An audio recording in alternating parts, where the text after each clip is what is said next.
Chapter 1040. Between the worlds, in a certain place filled with the scenery of the universe, there was a small independent world that had separated itself from the original world. At a closer look, it seemed to be a group of open-air platforms of various shapes and colors. There was a spotlessly white platform that was larger than the other platforms. At the same time, it was located on top of the other platforms. The other platforms revolved around this platform that was much taller than them, like stars surrounding the moon. On this spotlessly white platform, there was a spotlessly white jade seat in the center. If it wasn't for the dark universe with specks of starlight as the background, but instead of the blue sky and white clouds, this place would probably be a beautiful scenery. However, the spotlessly white jade seat contrasted with the cosmic-like background between the platform and the world, making it stand out and rather eye-catching.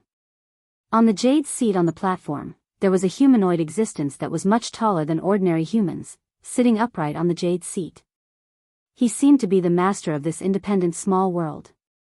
He was Gidia, the existence that had impersonated King Solomon and commanded the 72 demon god pillars, the demon god King Gidia. At this moment, he seemed to be waiting for someone. Not long after, a spotlessly white figure flew over from the cosmic-like sky. It was Wuming in his dragon form. "You seem to be waiting for me." Wuming's voice came from the mouth of the origin dragon.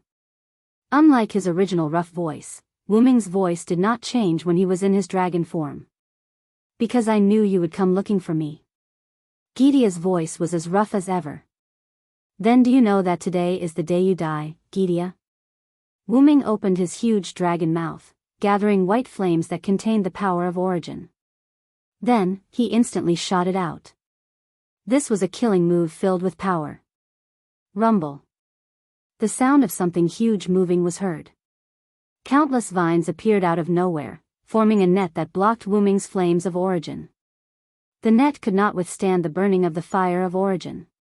In an instant, the vines that made up the net were broken and burned to ashes. However, in the next second, new vines would appear to fill in the gaps in the net.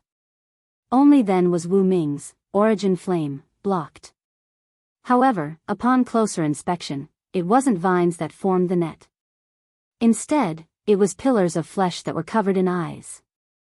These pillars were the 72 demon god pillars. No, they should be called the 71 demon god pillars now. After all, the concept of Floros was sealed in the Holy Grail by Wuming and given to Chaldea for safekeeping. However, even if one of the 72 demon god pillars was missing, it didn't matter. The concept of 72 demon god pillars as a whole could still be maintained. Therefore, these pillars would never be destroyed, and the only way was to get rid of Gidia. Even if Wuming's origin flame could burn these pillars of flesh, they were indestructible and could be said to be infinite. The net formed by them was not easy to break through, so there was not much point in continuing like this.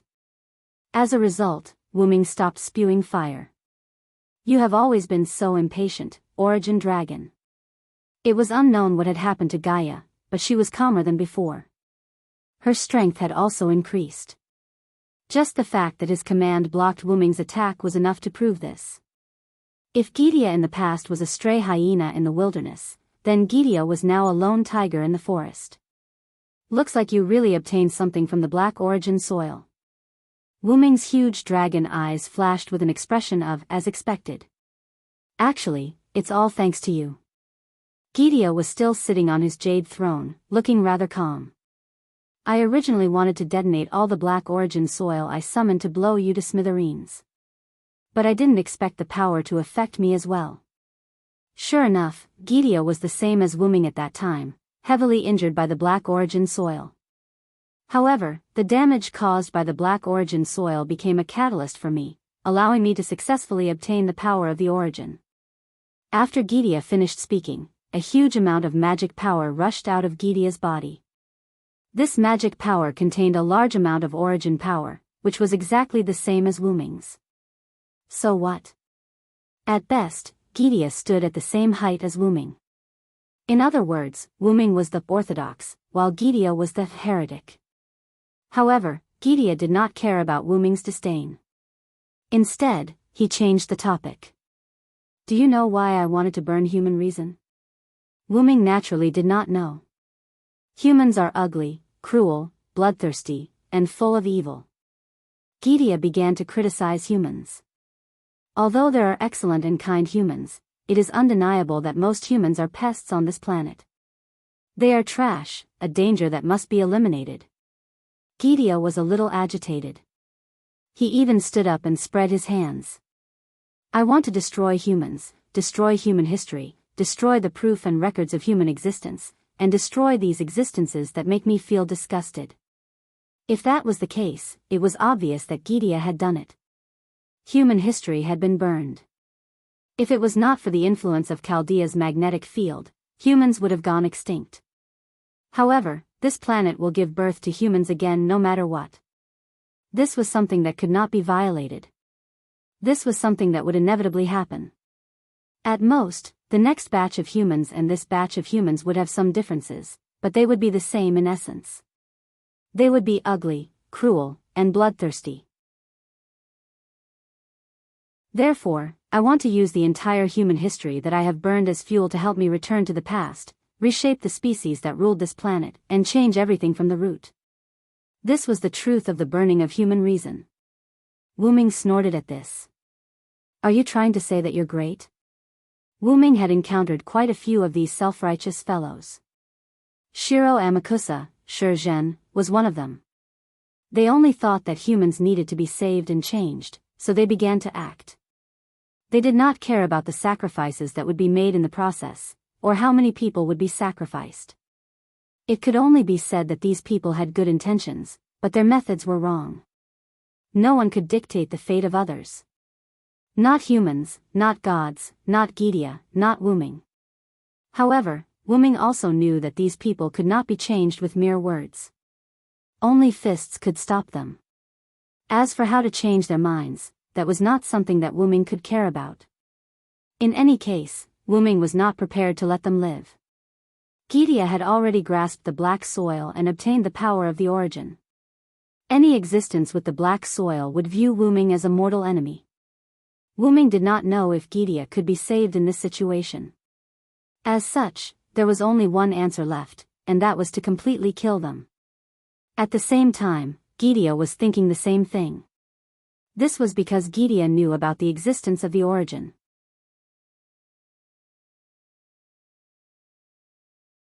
Chapter 1041. Gidia was powerless to change all of this, which was why he wanted to burn human principles and use the energy obtained from burning human principles as a driving force to help Gidia return to the past and reshape humanity from its roots. Unexpectedly, Gidia obtained the black origin soil and also unexpectedly grasped the power of origin. If he could control the origin, it would be much more reliable than going back to the past to change humanity from its roots. In addition, the existence of the black origin soil would have an indelible hostility towards Wuming, so Gidia could take advantage of the situation to get rid of Wuming and replace him to take control of the origin. And Gidia also had the same idea. Therefore, after Gaia had obtained the power of origin, it did not allow the mantras to recover. Gaia still retained the energy of the mantras after being burned, because it wanted to use it as a weapon to destroy Wuming's weapon. Ha ha ha ha, great. That's my duty. I'm not great. Gaia laughed. I am the product of the collective consciousness of the 72 demon god pillars. I am the evil of humanity standing on the opposite side of humanity. I am the number one beast I who holds the principle of compassion. I am Gidia who burns human principles, demon god King Gidia. Behind Gidia's jade throne, the demon god pillars gradually wrapped around it. Countless demon god pillars first withered like dehydration, then intertwined like the roots of an old tree, and finally formed a huge sphere that slowly rose. In the middle of the sphere, a red light appeared. It was filled with a huge amount of magic power, and this magic power was accompanied by a lot of origin power. Seeing this, Wuming felt a little uneasy. My duty is to burn human principles and reshape humanity. Everything I do is for this planet, for the world. And you will also become my fuel to help me reach the origin and save all the worlds. Along with Gidia's bold words, the red light in the middle of the tree behind Gidia suddenly expanded, and a purple ray that was magnified several times erupted at Wuming. Shoo! The sound of light shuttling between worlds was extremely ear-piercing. This light contained the power of origin, enough to destroy Wuming, and completely enveloped Wuming. Not long after, the light gradually weakened until it dissipated. The huge tree ball also entered a charging standby state. The ray that penetrated Wuming and shot into the distance also exploded, causing the entire world to shake. Many worlds were affected. In fact, a few transparent spheres that happened to be in the path of the light directly disappeared. At Wuming's original position, the spherical light film covered Wuming's body, preventing Wuming from suffering any damage. This was the defense created by Wuming's armor of debate, and it needed to be powered by origin energy, so the barrier was covered in origin energy. Only origin power could fight against origin power. This was the law. Therefore, Gidia was only standing at the same height as Wuming. However, Gidia's move was enough to surprise Wuming. Gaia's technique destroyed several transparent spheres of light, each of which was a world. Even ordinary humans had differences in strength. Even if Wuming and Gidia stood at the same height, there were still differences. Judging from the attack just now, Gaia's offensive prowess had surpassed Wuming's. This guy can't be underestimated. Although Wuming didn't have the intention to underestimate Gidia, he was even more cautious now. However, Wuming didn't believe that Gidia's attack didn't have any limitations. That was the energy produced by the humanity that you burned, right? And since it was energy, there would be a time when it would be exhausted. One had to know that humanity only lasted for a few thousand years and wasn't endless. I don't have nearly endless magic power like you. Only by using the ashes of humanity that I'm going to use as fuel can I be confident in killing you. Even the Magus King Solomon didn't have endless magic power, so it was even more impossible for Gidia to have it. That was why he needed to use the energy obtained from burning humanity as fuel to fight against Wuming, who had nearly unlimited magic power. I have to say, Gidia, you are the strongest enemy I've ever faced. Wuming had encountered many powerful enemies, and they also had existences that could kill Wuming. However, they couldn't kill Wuming as easily as Gidia because they didn't have the origin power. Gidia, on the other hand, had the origin power and the origin black mud that countered Wuming. He could easily eliminate Wuming, provided that his attack hit its target. My dream was achieved by stepping on the corpse of your origin dragon. Accept your fate. Wang. The huge tree ball behind Gidia was fully charged. The red light appeared once again and began to gather a huge amount of magic power with the origin power. It was obvious that Gidia was going to use the same move again. However, Wuming wouldn't give him another chance. Fear the one with wings. Evil people and powerful people are all afraid of me with wings. My wings will bring you curses. Evil people can't hit me. With the origin power, Wuming's figure suddenly disappeared and instantly appeared in front of Gidia. In the next second, a pure white dragon claw reached out and slashed at Gidia with unstoppable force. Indeed, Gidia had the origin power and could easily kill Wuming. On the other hand, Wuming, who also had the origin power, could easily kill Gidia. It was like both sides had max attack power but only 1 HP. The moment one's killing move hit the other, victory would be decided instantly. However, Gidia's attack range was too large. Once Wuming got close to Gidia, his attack would be restricted. After all, Gidia couldn't possibly fit himself into the purple light cannon's attack range. Gidia didn't want to take him down with himself. Therefore, Wuming chose to get close. Wuming's dragon claw landed on the jade seat and immediately shattered it. Countless demon god pillars danced wildly and surrounded Wuming. As for Gaia, she flew to the side. Afterwards, Gidia gathered energy in his hands. The black origin black mud mixed with tremendous magic power was shot out from Gidia's hands, shooting at the huge Wuming. Light immediately shone from Wuming's body. The huge origin dragon disappeared, replaced by Wuming's human form with the blade of salvation in hand. Wuming easily dodged Gidea's attack. Using the light produced by the dragon transformation as a cover, he continued to use the power of the phoenix to charge at Gidea. Swish! Gidea dodged in advance and slashed with the blade of salvation, only cutting off a corner of the burning branch above Gidea's head. Immediately, the broken branch that separated from Gidea's head was like a leaf that had been injected with sulfuric acid. It decayed and turned black, until it shattered and disappeared. A large number of demon god pillars took advantage of the situation and surrounded Wuming, twisting in a spiral and forming huge pillars. And Wuming was entangled in these twisting huge pillars. However, in the next second, sword lights suddenly appeared and the huge pillar was directly cut in the middle. Wuming's figure turned into a streak of light and reappeared in front of Gidea. Afterwards, before Gidea could react, he raised his blade. Pa!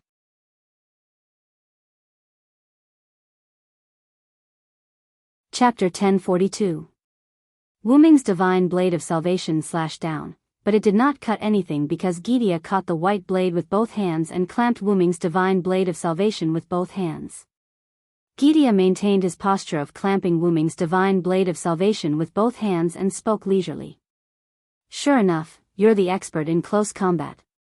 What a joke, Wuming's skills from Skaha were not for playing with monkeys, but for killing enemies. Let's not talk about other things first. Even a sword master who only practiced one sword skill all year round could defeat a king who had led an army and had good martial arts skills. Gidea was Solomon's magic form. How could he beat Wuming in close combat? Wuming smiled at this. If you're not convinced, in an instant, Wuming held the divine blade of salvation with both hands and skillfully slid it out of Gidea's hands. Then accept your death obediently. The divine blade of salvation that slid out of Gidea's hands slashed down at Gidea from below. Shing! The black demon god's flesh pillar that blocked Gidea in time was cut in half. Gidea, on the other hand, retreated backward. In the next second, Gidea's humanoid cannon that he had long prepared was instantly launched. The purple ray once again engulfed Wuming's figure, who did not have time to activate the phoenix incarnation. However, immediately after, the spirit of speech that contained the power of origin came out of the purple light pillar. I am the strongest and the one who holds all victory in my hands. Whether it's human or demon, I'm the one who defeats all enemies' hostility. I will defeat any enemy who stands in my way. Puff! Like a fish rushing out of the sea, a burly golden giant rushed out of the purple light pillar. The burly giant seemed to be corroded, and its body was full of holes and incomplete. However, Wuming, who was in the middle of the giant's shadow, was unharmed. The purple ray of the humanoid cannon dissipated, and the aftermath of the explosion still erupted somewhere between the worlds. Needless to say, a few worlds must have been destroyed this time. Wuming dispelled the giant incarnation and stood opposite Gidea, who was floating in the void not far away. Around them were squirming pillars of various colors with eyes. From Wuming's close attack on Gidea to Wuming's use of the giant avatar as a shield to escape the beam of the humanoid cannon, it only took a few seconds. The victory and defeat that had almost been decided was actually just a facade. However, in the end, Wuming still had the upper hand. After all, Wuming had cut off a corner of Gidea's head, while Gidea did not cause any injuries to Wuming. Origin Dragon, you are indeed very powerful, but you still haven't reached that height. It seemed that Gidea had not only obtained origin power from the Black Origin Mud, but also some information about the Origin Dragon. Even if I haven't reached that height, it's more than enough to deal with you. Wuming stretched his neck and brandished the divine blade of salvation. The previous fight with Gidea was actually a test. Wuming did not have many moves, except for close combat martial arts and the divine blade of salvation. Magic and magic were barely enough to resist Gidea's humanoid cannon, but other than that, Wuming still had 12 avatars. By seizing the authority of multiple gods and adapting to Wuming's own authority, the 12 avatars of the 12 Authority, God's Killer, were quite powerful. Each avatar of the authority was not weaker than the authority of the other gods' layers, and it was considered a first-class move in other worlds. Now, not to mention using all 12 avatars at once, using multiple avatars at once was a piece of cake for the current Wooming. This could be considered one of Wooming's trump cards. Gideon was obviously not as good as Wooming in close combat. The reason why he dared to attack Wooming even after knowing Wooming's identity and strength was entirely because of the black origin mud and the origin power that Gideon had obtained from it. The test is over. Let's officially begin. Wooming raised the divine blade of salvation, and at the tip of the sword, the light of the sun shone in this cosmic-like world. Wooming was ready for a big wave. However, Gideon seemed to have a stroke and laughed for some reason. Ha. Ha ha ha. Ha ha ha ha dash. Wooming ignored Gideon's laughter and instantly condensed a sun at the tip of the divine blade of salvation.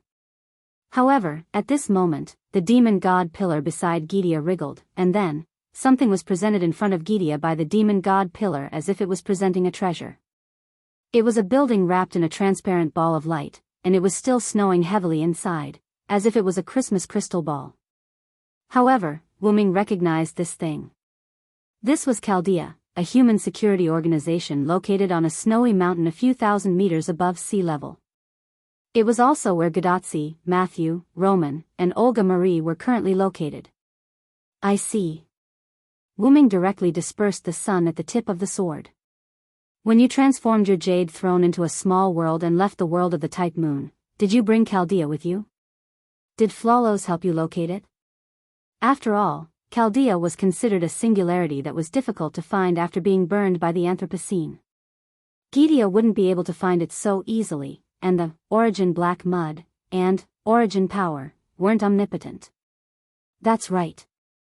It was the moment Flawlos escaped from your seal, he sent me Chaldea's location, but there's something I need to say. Gideon took the Chaldea crystal ball with one hand. Long before you entered the Mesopotamia singularity, I had already done this. In other words, whether it was Gadotsi and Wooming smoothly arriving in Mesopotamia or successfully solving the problem of the Mesopotamia singularity, it was all under Gideon's control. So, it seemed that the reason why Chaldea was able to reverse locate Gideon's lair was actually because of Gideon's instructions? At this moment, Wooming couldn't help but frown. Gideon taking this out now not only meant that he had been going easy on Wooming, but in a sense, he was also threatening Wooming. Because Gideon saw Wooming's concern. You really cherish these worlds. That's right, Wooming cherished the worlds between the worlds, or rather, he didn't want them to be hurt. The reason why Wooming fought in close combat and didn't give Gideon a chance to fire the light cannon was entirely because Wooming was afraid that Gideon's light cannon would affect other worlds.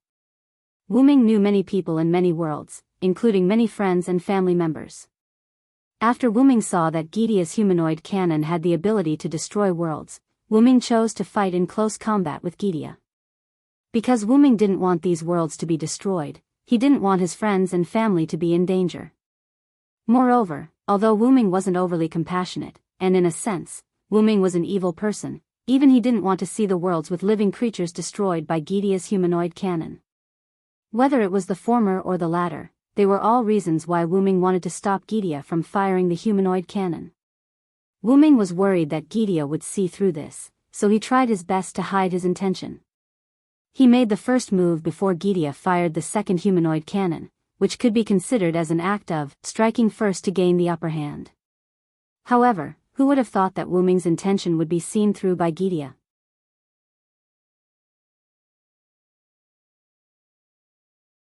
Chapter 1043. Are you trying to threaten me? Wooming went straight to the point. No matter what, Gaia was still a respectable figure. How could she do something so despicable as to threaten him? However, Gaia was kind enough to explain the situation. Why would I? I'm just telling you that Chaldea is under my protection. You don't have to worry about Chaldea being affected by our battle. Then, Gideon put away Chaldea's crystal ball as if he was really thinking about Wooming. However, Wooming didn't relax at all. Firstly, Chaldea was still in Gideon's hands. What it said just now was another kind of threat. Secondly, other than the worlds that Wooming was unfamiliar with, there were many worlds that Wooming cared about that were still in between. In other words, once Gidea's artificial cannon was activated, there was a chance that it would affect those worlds. And Gidea said this because he wanted to get information from Wuming. In short, Gidea's artificial cannon had to be stopped. Otherwise, he would have to take it all on and not let the aftermath of the artificial cannon affect those worlds. All evildoers, be afraid of my power. I am the strongest, and I hold all victory in my hands. I will deny the sky, deny the earth. Make a pact with me, listen to my call, and obey my command. Thou hast violated the contract and brought evil to the world. Bestow the torrential flood upon me.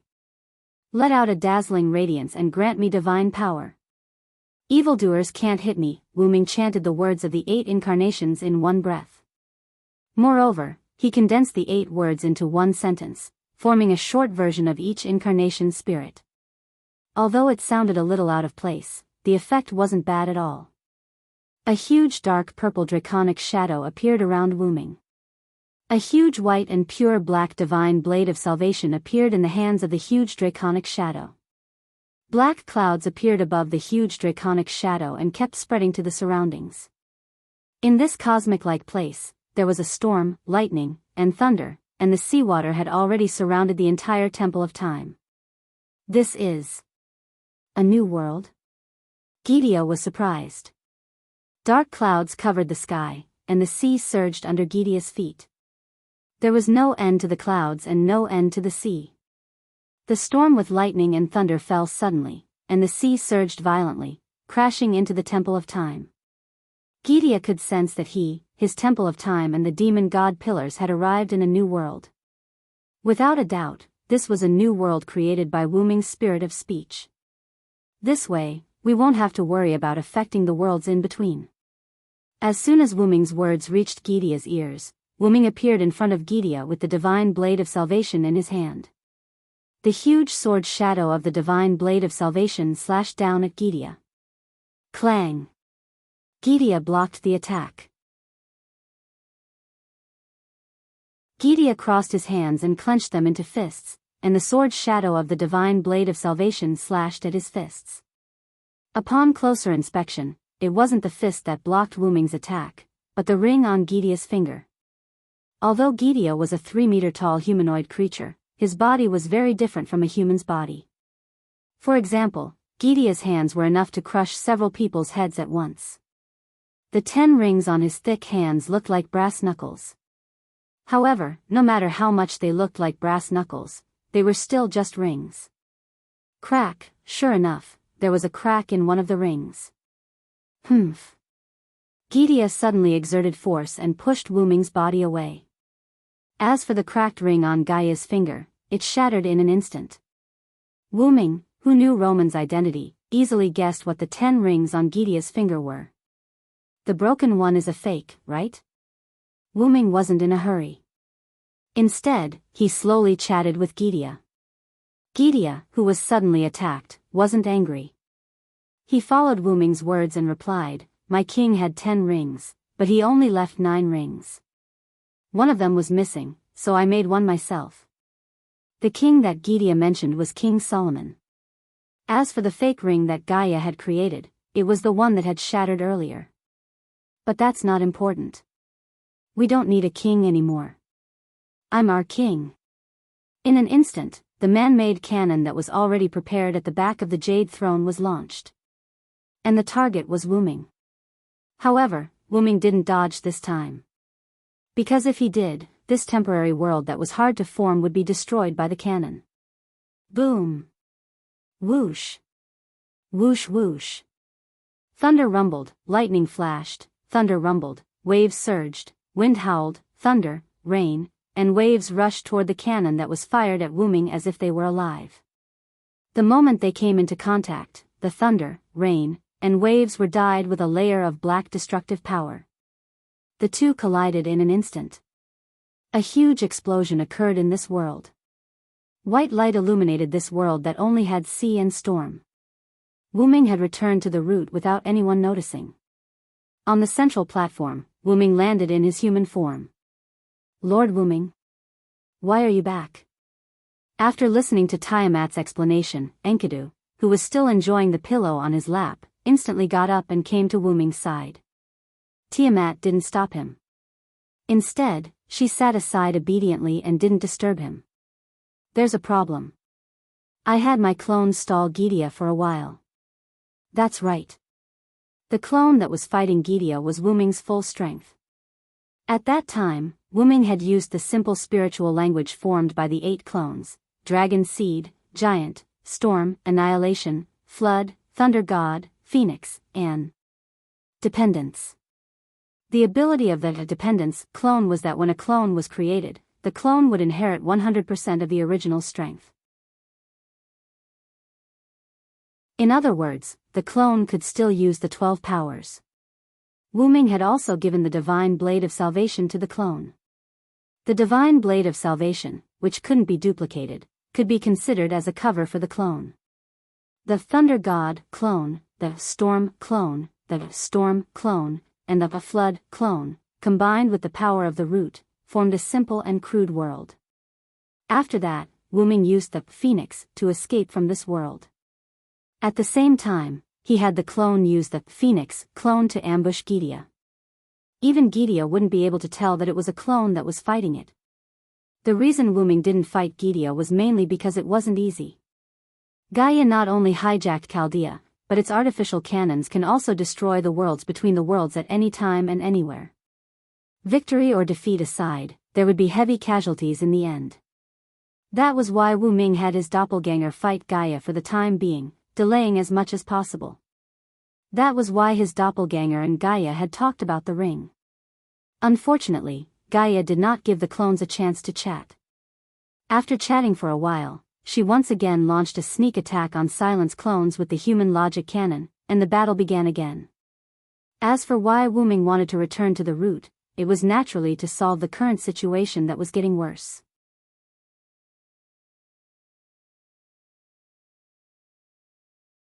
Chapter 1044. Gydia had the humanoid cannon, and with its origin power, it could destroy any world in between with a single shot. Not only that, but it also had Chaldea as a hostage. If Wu Ming fought with Gydia for real, Wu Ming would definitely have some reservations. Therefore, Wu Ming returned to the origin and prepared to explore the secret of the origin dragon's adulthood. Only by reaching that height would Wu Ming be able to effortlessly deal with Gydia, save Chaldea, and protect the various worlds. At that time, Wu Ming might also find a way to restore the worlds destroyed by Gydia's humanoid cannon. But how would Wu Ming find out the secret of adulthood? As mentioned before, it would take time since he had no clue. But now, Wu Ming had a clue, which was why he escaped and returned to the origin. Gydia was injured by the black origin mud and obtained origin power from it. Wu Ming looked at Enkidu and suddenly said, "So, I want to give it a try." As soon as he said that, Enkidu was shocked and his expression changed. Lord Wu Ming. Enkidu had been by Wu Ming's side for a long time, so he basically knew all of Wu Ming's secrets. There was not much that he did not know. Therefore, Enkidu knew very well how harmful the black origin mud was to Wu Ming. Most importantly, almost all of the black origin mud that wandered between worlds had been used by Gydia as bombs. There were so many of them that their power was unimaginable. Otherwise, Wu Ming would not have chosen to leave his body and transfer his consciousness to the backup machine.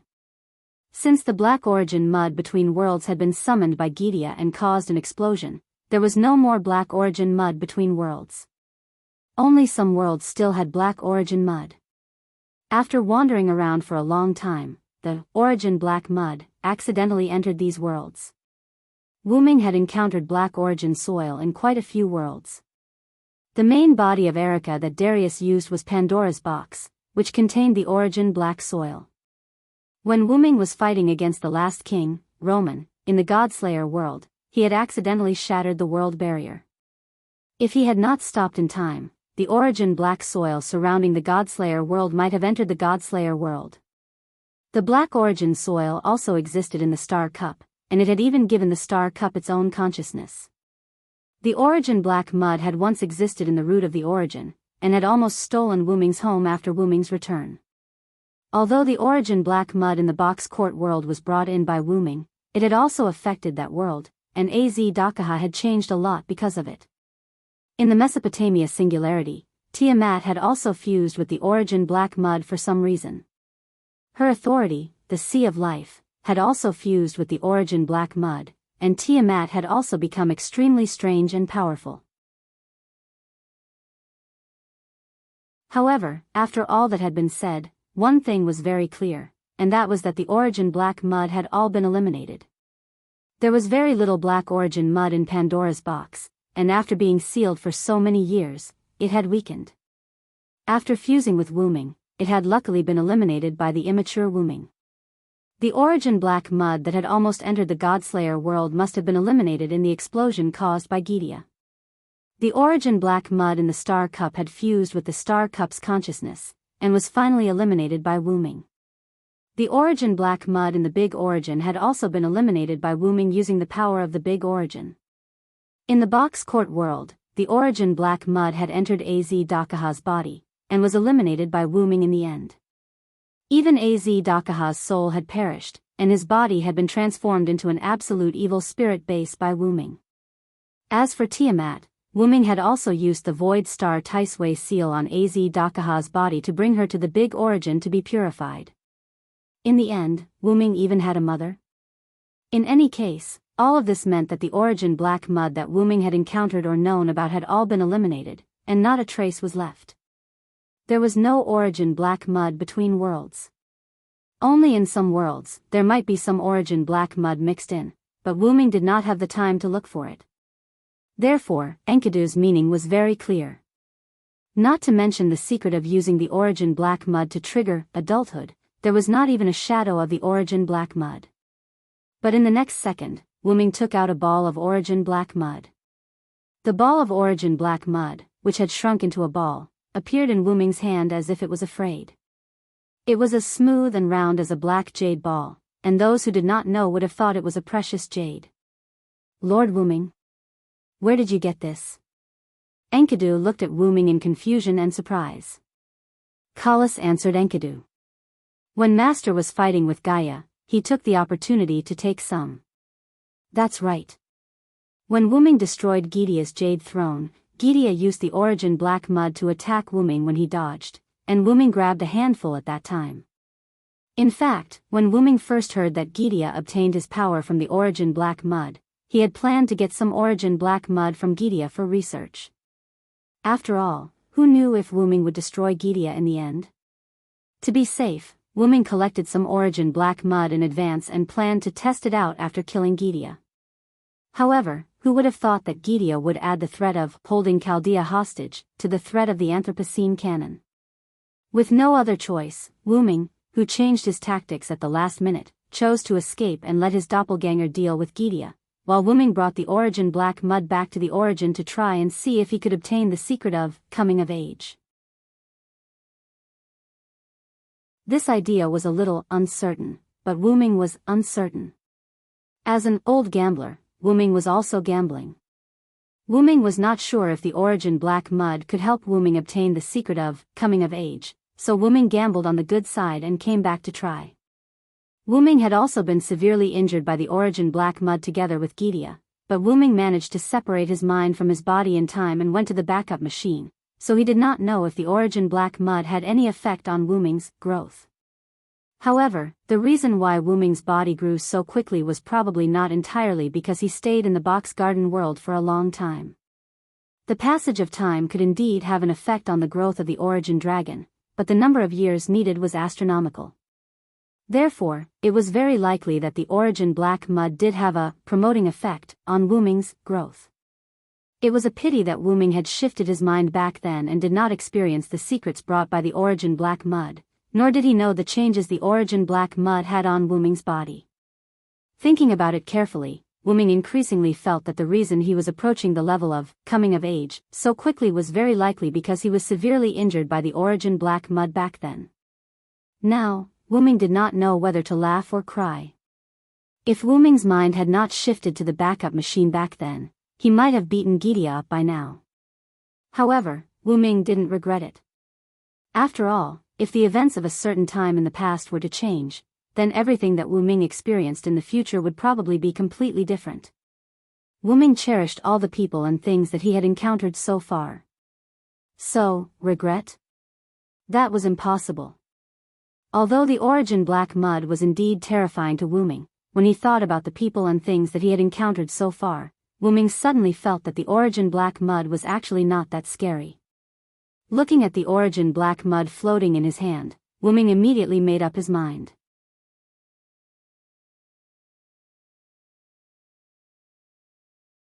Chapter 1045.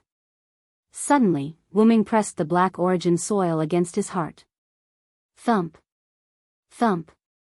In an instant, Wu Ming's heart let out a clear sound that spread throughout the entire root. Then, Wu Ming showed a pained expression. Lord Wu Ming. Enkidu was so scared that he quickly held Wu Ming. I'm fine. Wu Ming's pained expression eased a little, and he no longer seemed to be in so much pain. However, this was only because Wu Ming didn't want Enki to worry. He forced himself to relax his furrowed brows because of the pain. In fact, the pain coming from his heart was too much for Wu Ming to bear. Why is it so painful? Wu Ming wailed in his heart. This was not much less painful than when Wu Ming was blown up by the explosion caused by Gidia detonating the black origin soil. Back then, Wu Ming had instantly transferred his consciousness out of his body, so he did not suffer much damage. But this time, Wu Ming could be said to be enduring pain that was comparable to that time. This was double the pain of his soul and body. It could not be helped. The black origin soil had a restraining effect on Wu Ming, and it was much more painful than a sword piercing his body. Streams of black origin soil flowed from Wu Ming's heart to the platform like water droplets falling on a red-hot iron plate. The black origin soil that fell on the platform instantly evaporated. This was the manifestation of the black origin soil being eliminated by the root's defense mechanism. As long as the black origin soil left Wu Ming's body, it would be eliminated by the root's defense mechanism. At this moment, Wu Ming's hand was still pressed against his heart to prevent more black origin soil from flowing out and being wasted. Wu Ming had to slowly wait for the black origin soil to completely enter his body. However, the pain was unbearable. Wu Ming's brows, which he had forced to relax in order to not worry Enkidu, were now tightly knitted again, but the process was rather slow. You and Kalas stay away from me. Wu Ming used his free hand to take off Kalas from his head and threw her into Enkidu's hands. Then, he shook off Enkidu's support, turned around, and walked a few steps to put some distance between him and Enkidu. After turning around, his brows furrowed brows instantly, and his facial expression began to distort. It was clear how painful it was. Lord Wu Ming, Master. Both Enkidu and Kalas's even wanted to catch up to Wu Ming's go. They knew that Wu Ming didn't want them to worry, and also didn't want them to be affected by the accident that might happen later. That was why Wu Ming told Enkidu and Kalas to stay away from him. However, Enkidu and Kalas wouldn't want to stay away from Wu Ming because of something like this. However, in the next second, a hand landed on Enkidu's shoulder. Enkidu, who was holding Kalas's head, was stunned and immediately turned around. It was Tiamat. Tiamat, who was originally sitting in a daze, stood up and walked behind Enkidu. When she saw Enkidu turn around to look at her, Tiamat let go of Enkidu's shoulder, then walked with her slender legs and slowly walked toward Wu Ming, who had his back facing them. Child. Son, Tiamat walked behind Wu Ming and slowly spoke. Although Tiamat still stuttered when she spoke, Tiamat had a beautiful voice. Her voice was extremely beautiful. When Wu Ming heard it, his furrowed brows relaxed a little. The pain only eased a little, and he didn't feel any change. Therefore, Wu Ming was still in pain. However, in the next second, the stumbling Wu Ming clearly felt someone pulling him. In an instant, Wu Ming fell backward and was embraced by a warm embrace. Tiamat hugged Wu Ming, who was sitting on the ground, like a mother hugging her child. Wu Ming, who was leaning back in the embrace, could even clearly feel the elasticity of the two firm balls on his back. But at this moment, Wu Ming didn't feel anything else in his heart. There was only warmth, as comfortable as being in a mother's embrace. Ever since he could remember, Wuming only had the love of his grandfather. There was no fatherly or motherly love. Even so, Wuming could still feel from Tiamat's embrace that this was indeed a motherly love that Wuming had never felt before. Therefore, Wuming was quite infatuated with this rare motherly love. As a result, Wuming slowly adapted to the pain caused by the black root mud eroding his body from his heart.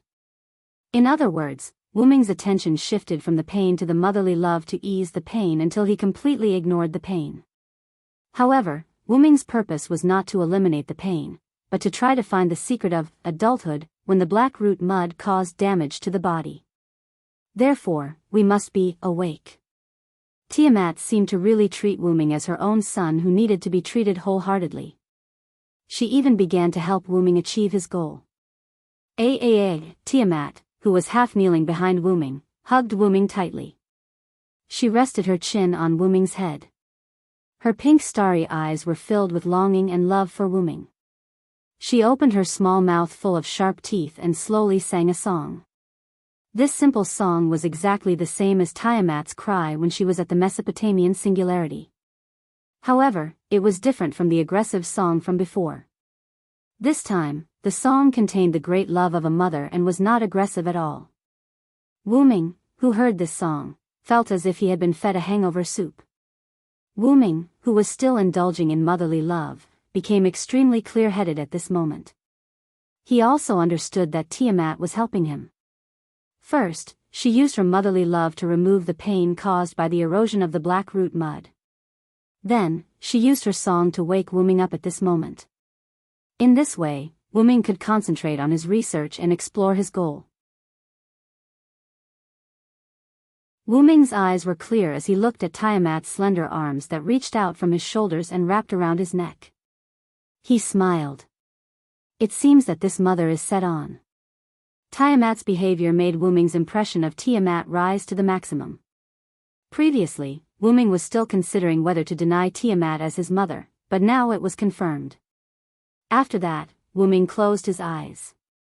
He had to hurry up and see if he made the right bet. Wuming focused his consciousness on his body and saw the inside of his body. The black substance was spreading little by little from his heart to all parts of his body. The black substance was the black root mud that entered Wuming's body. Wuming's hand that was originally pressed on his heart had already been put down. Because the black root mud knew that once it left his body, it would be eliminated. Therefore, it entered Wuming's body through his heart and spread at a speed visible to the naked eye, eroding Wuming's body. At this rate, Wuming's entire body would be occupied by the black root mud in a few minutes. Once the black root mud completely occupied Wuming's body, who knew what would happen? Wuming was willing to gamble because he had insurance. He would not put himself in mortal danger in the gamble. In the next second, a large amount of white substance appeared out of thin air in Wuming's body and began to fight against the black substance. This white substance was the origin power.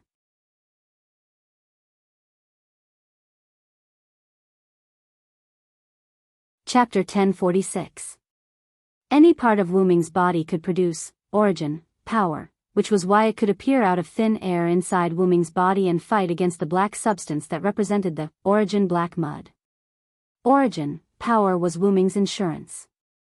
Wuming consciously controlled the birth and death of origin power, constantly mixing it with the origin black mud.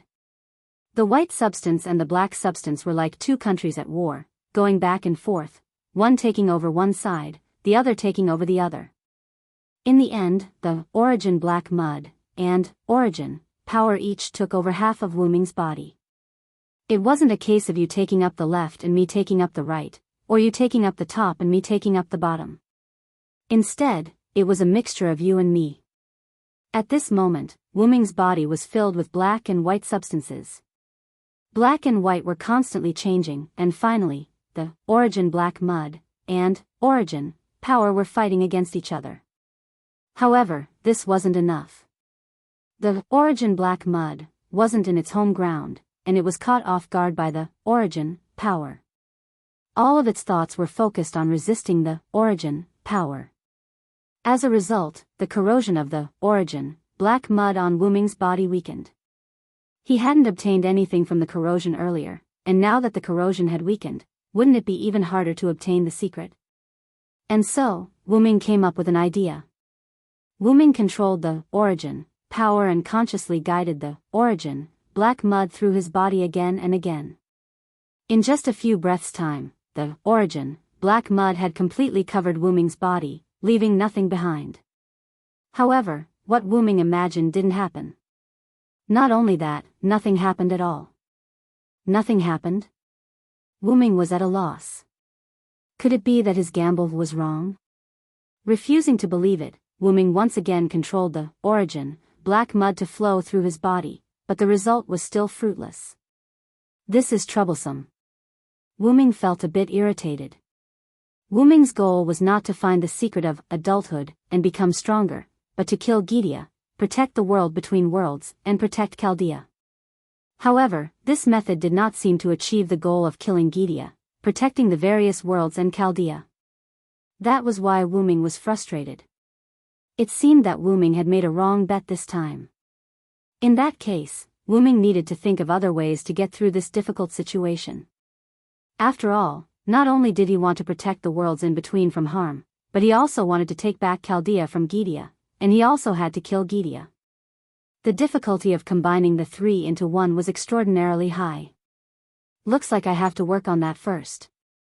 No matter what, they had to destroy the launcher of the anthropoid cannon first. This was the most important thing. Only in this way could the worlds in between be safe and sound.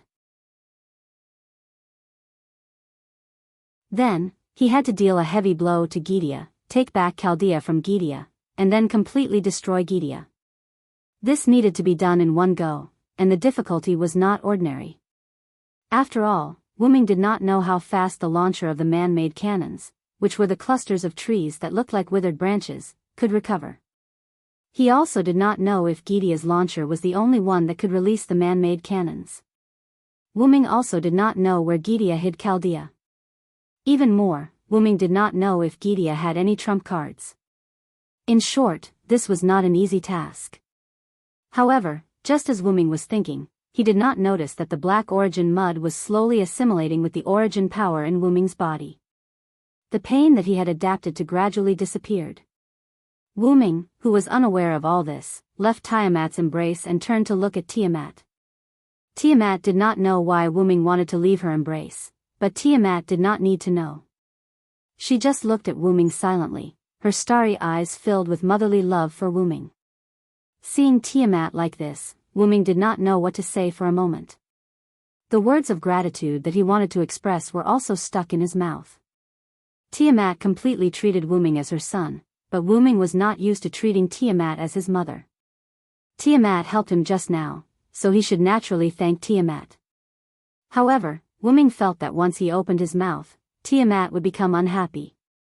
After all, parents who truly loved their children did not ask for anything in return. Wuming was worried that Tiamat would think that Wuming was treating her as an outsider and feel sad. Anyway, Wuming was quite conflicted now. Looking at Tiamat's pink starry eyes, Wuming finally decided to thank her.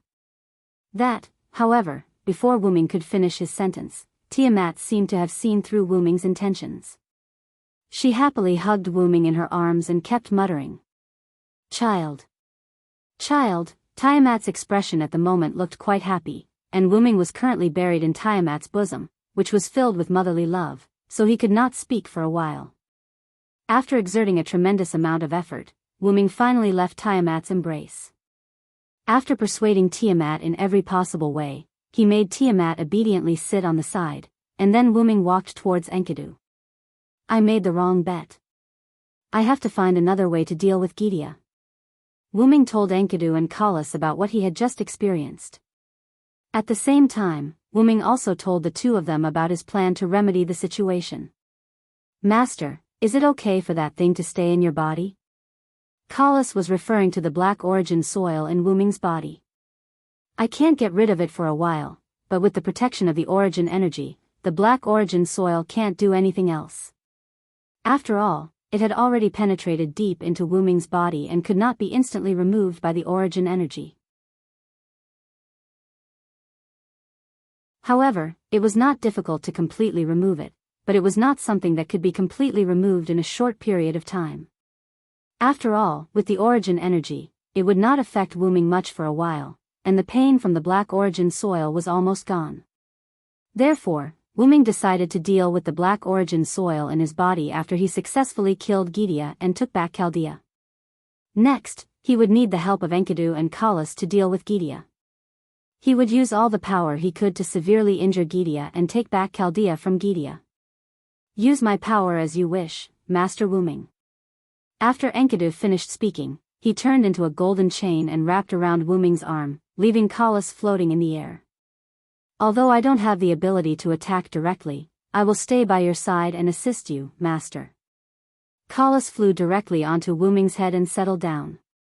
Then, Wuming looked at Tiamat, who was sitting obediently not far away. After Tiamat returned his gaze, Wuming also calmed down. Wuming transformed into a huge origin dragon, rushed into the void, and disappeared.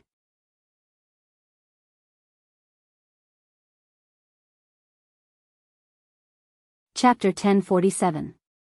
The world that was formed by a few clones was destroyed by Gydia. This was something that could not be helped. Putting aside the fact that Gydia's humanoid cannon had the power to destroy an entire world with the support of his origin energy, the world that Wuming's clones created was just a very simple world. Apart from the storm and the ocean, there was nothing else. There was not even land. Even if Silent's doppelganger tried his best to stop Gaia's anthropoid cannon, even if it was just the aftershocks, after a few rounds, this simple world would not collapse because of the aftershocks. On the other hand, Gydia's time temple was still intact apart from the jade throne that Wuming smashed with his claw. After all, the Temple of Time was King Solomon's second noble artifact. Later on, it was obtained by Gaia. Now, it was tempered, modified, and strengthened by the power of origin. It would be difficult to destroy it completely. At the very least, if Gaia's artificial cannons wanted to destroy the Temple of Time, they would have to hit it at least 3 times.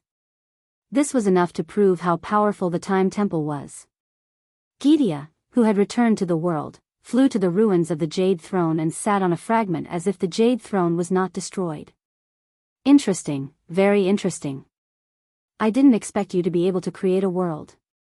Gydia praised Wuming.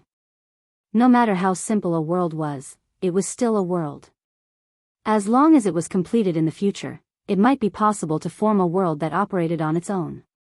Facing Gydia's praise, Wuming's clones continued to pretend to be his original body. I've studied the inherent barrier. With my own ability, it's not difficult for me to create such a simple world. Wuming's clones were right.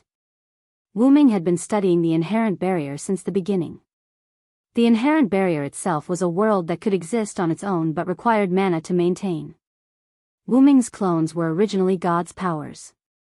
With this knowledge, it was not difficult for Wuming to create a simple world on his own.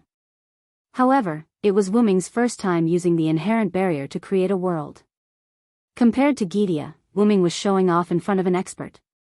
After all, Gaia's noble phantasm, or rather, the second noble phantasm that originally belonged to Solomon, the time to wear the crown has come to inspire all things, as Paulina, which was the Temple of Time, was actually an inherent enchantment. It was a space that gathered and integrated the history of mankind that had been converted into mana. It existed in an imaginary space that was isolated from the usual flow of time. It was originally an inherent barrier, but it later became a singularity. Later on, due to the origin power and Gydia's control of the relic, it became a special small world. If Gydia wanted to, the Time Temple could undoubtedly become a new world. However, Gydia did not want to do that. That was why he kept the Time Temple in its current state, leaving the moon-shaped world and coming to this world. Therefore, in a sense, Wuming was showing off in front of an expert. You're really strong, Gydia. Gydia chose the right battlefield and grasped Wuming's weakness, so Wuming did not dare to fight with all his strength against Gydia. It could be said that he had all the right time, place, and people. Gydia had the artificial cannon that could easily destroy the world, and the battlefield between Wuming and Gydia was still between countless worlds. In addition, Wuming was also threatened by Gydia to some extent, so he could not fight with Gidia at all. If one were to simply compare Wuming and Gidia, Wuming's individual combat ability was very strong, while Gidia's was good at AoE damage. In short, all the factors added together were quite unfavorable to Wuming.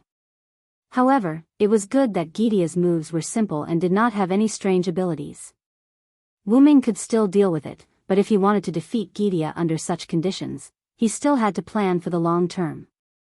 In other words, he had to stall for time. Everything Wuming was doing now was to stall for time.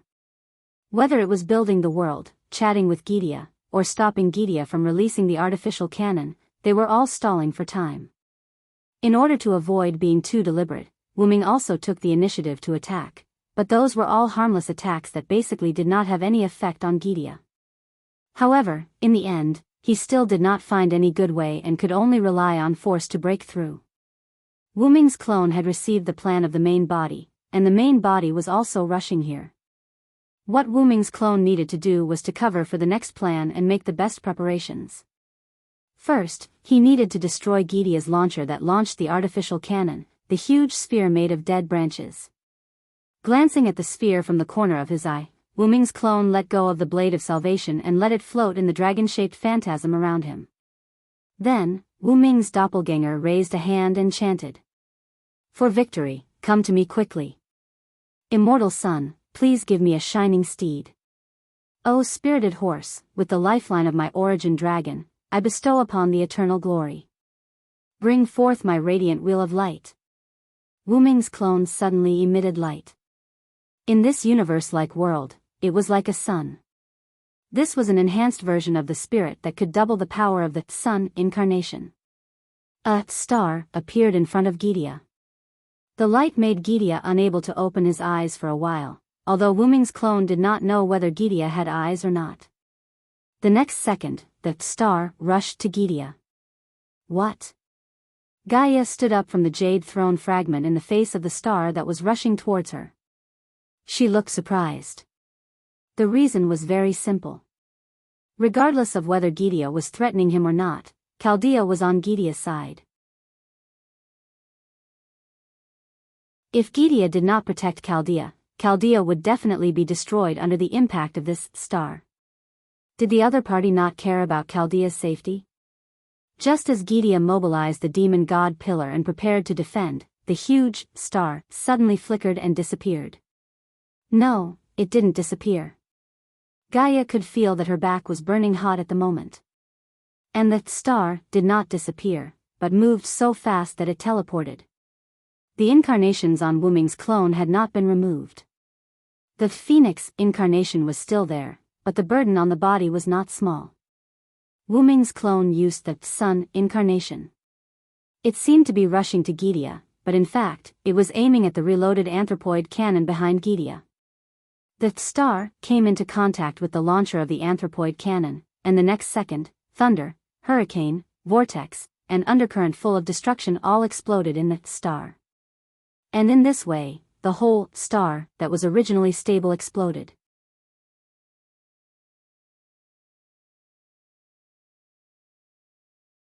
Chapter 1048. Wuming's clone used his various avatars as ammunition to detonate the sun avatar, using it as a bomb to explode behind Gidia. He wanted to destroy the artificial cannon's launcher, which was the cluster of branches. Without a doubt, Wuming's clone succeeded. After the violent explosion, the smoke and dust dispersed. Gidia had already been protected by the demon god pillars, preventing him from being affected by the explosion. Although it was an attack aimed at the artificial cannon's launcher, it also contained the power of the source. The aftermath was enough to make Gidia suffer, so he had to be on guard. Because the explosion had ended, only a few demon god pillars remained. The barrier dissipated, and Gidia's figure reappeared. Because it was just too powerful, and with the suppression of the power of the source, the demon god pillars did not have the time to split and grow. Just then, all the demon god pillars stood in front of Gidia, but even so, only a few demon god pillars remained. However, the demon god pillars successfully protected Gidia, not letting Gidia suffer any damage. And as long as there was a demon god pillar, and as long as Gidia existed, the 72 demon god pillars would regenerate. However, the few fragments left behind by the Jade Throne had basically all shattered. As for Wu Ming's clone's target, the artificial cannon's launcher, it had disappeared. In Gidea's senses, the artificial cannon's launcher had been destroyed by Wu Ming in the explosion of the star just now. That's self-destruction, right? The explosion of the star just now was without a doubt self-destruction. Otherwise, how could it be so powerful? If Wu Ming really had such a powerful move, he could have used it right from the start. Why would he waste so much time with Gidea? However, why would he self-destruct? Even Gidea did not expect Wu Ming to choose to self-destruct. After all, no matter who stood in Wu Ming's perspective, no one would do that, right? After all, Gidea's goal was to kill Wu Ming. His self-destruction was what Gidea wanted, but Wu Ming should have aimed at Gidea before self-destructing. Also, was Wu Ming going to die just like that? That was too ridiculous. Even Gidea would not believe it. Then what was going on? Just as Gidea was thinking, a meteor streaked across the cosmos-like sky between worlds. The meteor's target was Gidea. When the meteor was still a long distance away from Gaia, Gaia discovered the meteor's tracks. After all, it was too strange for a meteor to appear at this time. Was this Wu Ming's trump card? However, the star that Wu Ming had just created had indeed self-destructed. Gidea could clearly sense Wu Ming's aura disappearing bit by bit. Is this a unique phenomenon between worlds? Gidea decided to observe for now. However, just as Gidea was thinking, the meteor arrived before Gidea in an instant. It was not a meteor. It was Wu Ming in his huge dragon form. Roar!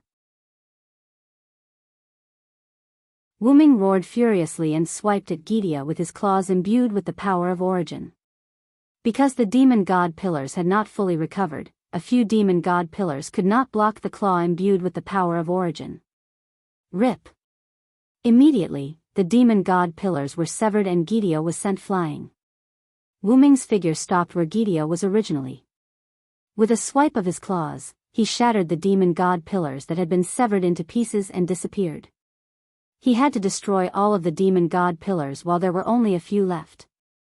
The demon god pillars' recovery speed was suppressed by the power of origin. Now, Gidea did not have a single demon god pillar that he could use. And Gidea was finally injured by Wu Ming. Gaia, who had been sent flying, steadied herself and touched her chest. An extremely exaggerated wound stretched from Gidea's shoulder to his waist. A piercing pain surged into Gidea's head. Before Wu Ming's claws reached Gidea, the remaining demon god pillars protected Gidea, allowing Gidea to avoid Wu Ming's direct attack. As a result, this wound was not caused by Wu Ming's claws, but by the power of origin imbued within Wu Ming's claws, or in other words, by grazing Gidea. Otherwise, Gaia wouldn't only have one wound on her body. A blue figure appeared from the hole in Gidea's chest. It was the crystal ball that stored Chaldea's base. As Gidea touched the wound, the Chaldea's crystal ball fused into Gidea's body again. Clearly, Gidea had hidden Chaldea even deeper in his body. The sharp-eyed Wu Ming obviously saw this. So it was there. Now, all the demon god pillars had been destroyed and the artificial cannon's launcher had been destroyed. Chaldea's location had also been found. Now, as long as he took Chaldea back, Gidea would lose everything he relied on. And, Wu Ming had discovered a new move. With a wave of Wu Ming's dragon claw, a dozen meteors flew towards Gidea. At a closer look, those were not meteors at all. They were clearly Wu Ming. Or in other words, they were Wu Ming's clones. And these clones were not as strong as Wu Ming. They were even much weaker than Wu Ming. So, even if there were more of them, Gidea was not afraid. At the same time, he also knew why that Wu Ming had self-destructed so easily. Because that was also a clone.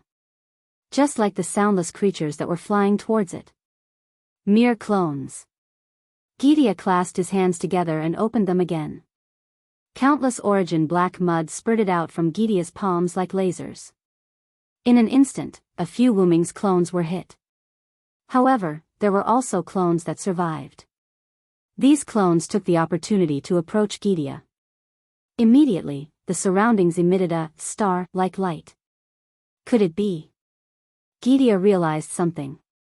In the next second, several stars surrounded Gidia and exploded. This was Wuming's new move. Using the clones as bombs, he used the sun incarnation with all his strength. With the power of self-destruction, he attacked Gidia. Such a disgusting move was simply Wuming's signature move. It was a pity that Wuming had not discovered this point before. Art was explosions. Sure enough, each of the 12 clones was useful. It was just a matter of whether they knew how to use it or not. After the explosion, Gidia flew out from the smoke that had not yet dissipated. His face was full of anger. Perhaps he was disgusted by Wuming's move. Aren't you afraid of hurting Chaldea? Gidia was right. The explosion of Wuming's clones was not that powerful, but it was not small either. It was almost comparable to the gas explosion in Winterwood City. Even if Chaldea was in Gidia's body, if he really destroyed Chaldea, it would not be a joke. However, Wuming smiled at Gidia. The explosion caused by self-destruction is almost all the power of the source. How could it hurt Chaldea? That's right. Whether it was the sun incarnation or the other clones, or Wuming's sun incarnation, they were all driven by the purest power of the source. From a human's point of view, these explosions were very ordinary. They could not hurt Chaldea's defense at all. But for Gidia, who had the black soil, it would definitely cause double the damage. When Wuming slapped Gidia away with his claw, he clearly saw that Gidia was injured, while Chaldea's crystal ball was fine. Obviously, as long as he attacked with pure source power, he would not hurt Chaldea. Reducing the power of the explosion and increasing the concentration of source power would not affect Chaldea much. This was the effective method Wuming accidentally found to deal with Gidia.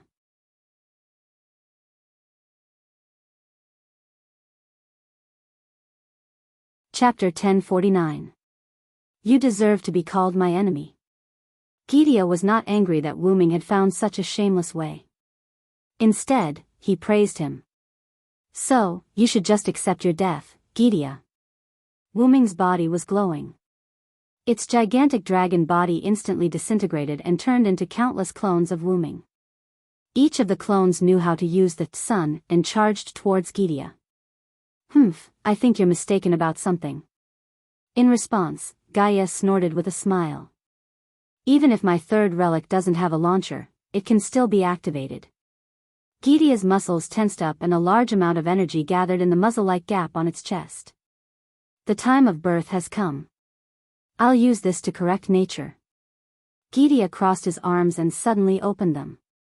Our Salmadal Salamones. Boom! Countless rays of light appeared from Gidia's chest and gathered into purple energy rays. Each ray of light was comparable to the heat of the star Holy Sword. The energy rays that were gathered by countless rays of light were full of deterrence. The imaginary number 1 relic created by Gaia, Ars Nova, would collect the energy obtained from burning human history and convert it into an attack before launching it out. This attack was the creation of Gaia's third noble artifact. It was used to correct all things, Ars Almadel Salamones, which was also known as the humanistic canon. The so-called launcher was just a dispensable tool. To Gaia, even if it did not have a launcher, as a relic that it had mastered, it could still retract and release it as it pleased. The third relic penetrated countless clones of Wuming and blasted into the distance. Once again, there was a big explosion in the world. Wuming did not expect Gidia's humanoid cannon to be able to fire without a launcher. After all, he did not expect Gidia to be able to turn the energy from burning human history into a relic. He could only say that he did not know enough about it. Thanks to Wuming's carelessness, many more worlds were destroyed by this attack. Ha ha ha ha ha. Dragon of origin, you are too naive. Gaia laughed delightedly. It did not expose that the humanoid cannon was Gidia's relic. This was one of the trump cards that Gidia had left behind. Looking at the clones of Wuming disappearing into the flood of relic, Gidia once again gathered energy in its chest and was ready to fire again to kill Wuming. Silent Ming dispelled the dragon body and created a clone. He wanted to take the opportunity to pretend to be a clone and get close to Gaia to rescue Chaldea. Gaia had already guessed it. Although Gaia couldn't tell which one was the main body, she could just destroy all of the clones, and that would be enough. Die, Ars Almadel Salamones, the time of birth has come, thus correcting all things. However, just as Gidia was about to release the second relic, tens of weapons flew toward Gidia out of thin air. It seemed like they were long-range attacks. Gidia did not think that those things could hurt him, so he did not care about those weapons at all. In fact, the weapons hit Gidia, but they did not have any effect at all. They could not even break through Gidia's defense. There was not even a spark. However, in the next second, a transparent spherical light film with a diameter of more than 10 meters enveloped Gidia. What's this? Gidia recognized the spherical light that enveloped him. It was Wu Ming's defensive skill. It seemed to be a relic. Wu Ming had used this skill to block Gidia's attack in the beginning. Gidia had witnessed the defensive power of this thing. If Gidia were to release his own relic, he might not be able to break through the spherical light film. However, if Gidia were to give up on releasing his relic, he would obviously fall into Wu Ming's trap. Therefore, Gidia maintained his relic until he was about to release it. Since there was no blind spot in the defensive light film, Wu Ming would definitely make a move when he entered. It would not be too late to release it then. When? Later on, Gidia began to think. Could it be those weapons just now? Gidia had some guesses. This was a relic with a physical form. Moreover, it was very likely that it had mixed in with the dozens of weapons just now and approached Gidia together. That was why Gidia was enveloped by the light film. In reality, Gidia had guessed correctly. Wu Ming used the Manchala formation to release a large number of weapons and hid his paradox armor among them. Wu Ming believed that Gidia would not stop releasing his relic because of a few weapons that were not enough to deter him. As expected, Gidia was hit because of this. Suddenly, the 9 rings on Gidia's fingers flashed. The 9 rings left behind by King Solomon were not just for show. Even if they were almost useless against Wu Ming, they could provide Gidia with part of his wisdom. Gidia began to think again. There was no need for Wu Ming to get close to Gidia to take back Chaldea. Wu Ming could totally attack Gidia first. After all, Wu Ming knew that he could use pure origin power to hurt Gidia without affecting Chaldea. In the next second, a gap appeared in the spherical light film that enveloped Gidia. An extremely large flood surged into the spherical light film. The flood contained a large amount of pure origin power and could cause great harm to Gidia. However, the flood would cause very little harm to Chaldea. It could be said that it was killing 2 birds with 1 stone. Seeing this, Gidia was even more certain that he had understood Wu Ming's intention. At that moment, the relic that he had gathered earlier was instantly launched toward the gap. Hundreds of millions of rays of light that were comparable to the star creation Holy Sword instantly blocked the gap that appeared in the spherical light film. Before the flood that entered through the gap could splash onto Gidia, the gap was blocked. Now, Gidia thought that he had more or less understood Wu Ming's moves. If it was the same move again, Gidia was confident that he would not fall for it. Just as Gidia was thinking that, there was a fluctuation in front of Gidia. Wu Ming appeared out of nowhere and slashed Gidia with the divine blade of salvation. Swoosh, bang, at the same time, the spherical light film that surrounded Gidia shattered, and Gidia was sent flying again. It was exactly the same as the previous scene. However, this time, Wu Ming had an additional item in his hand. The Chaldea crystal ball was in Wu Ming's hand when he slashed Gidia. It's all thanks to you, Kalas. Wu Ming praised Kalas. It's my duty and honor, master. Kalas answered respectfully. Wu Ming's goal from the beginning was never to attack Gidia, but to take back Chaldea. Wu Ming had indeed hidden in his clone for Gidia to see, letting Gidia know that Wu Ming's goal was Chaldea. After that, the armor of paradox and the flood mixed with the source of power were just a feint to make Gidia think that Wu Ming's goal was Gidia. Taking advantage of Gydia releasing its noble artifact and thinking that it had seen through Wuming's scheme, Wuming used all his strength to drive the Phoenix incarnation to expand the gap and instantly appeared in front of Gydia, and finally succeeded in snatching Chaldea from Gydia's hands. The reason why Wuming praised Kalas was entirely because, whether it was the timing of Gydia's relaxation or the subtle operation of the gap in the light film, it was all done by Kalas. In short, Kalas deserved Wuming's praise. Ignoring Gydia, Wuming took the lead to check Chaldea. After all, Chaldea had fallen into Gydia's hands, who knew if Gydia had done anything to Chaldea. However, just as Wuming was investigating the inside of the crystal ball, a demon god pillar suddenly emerged from the crystal ball, completely eating Wuming.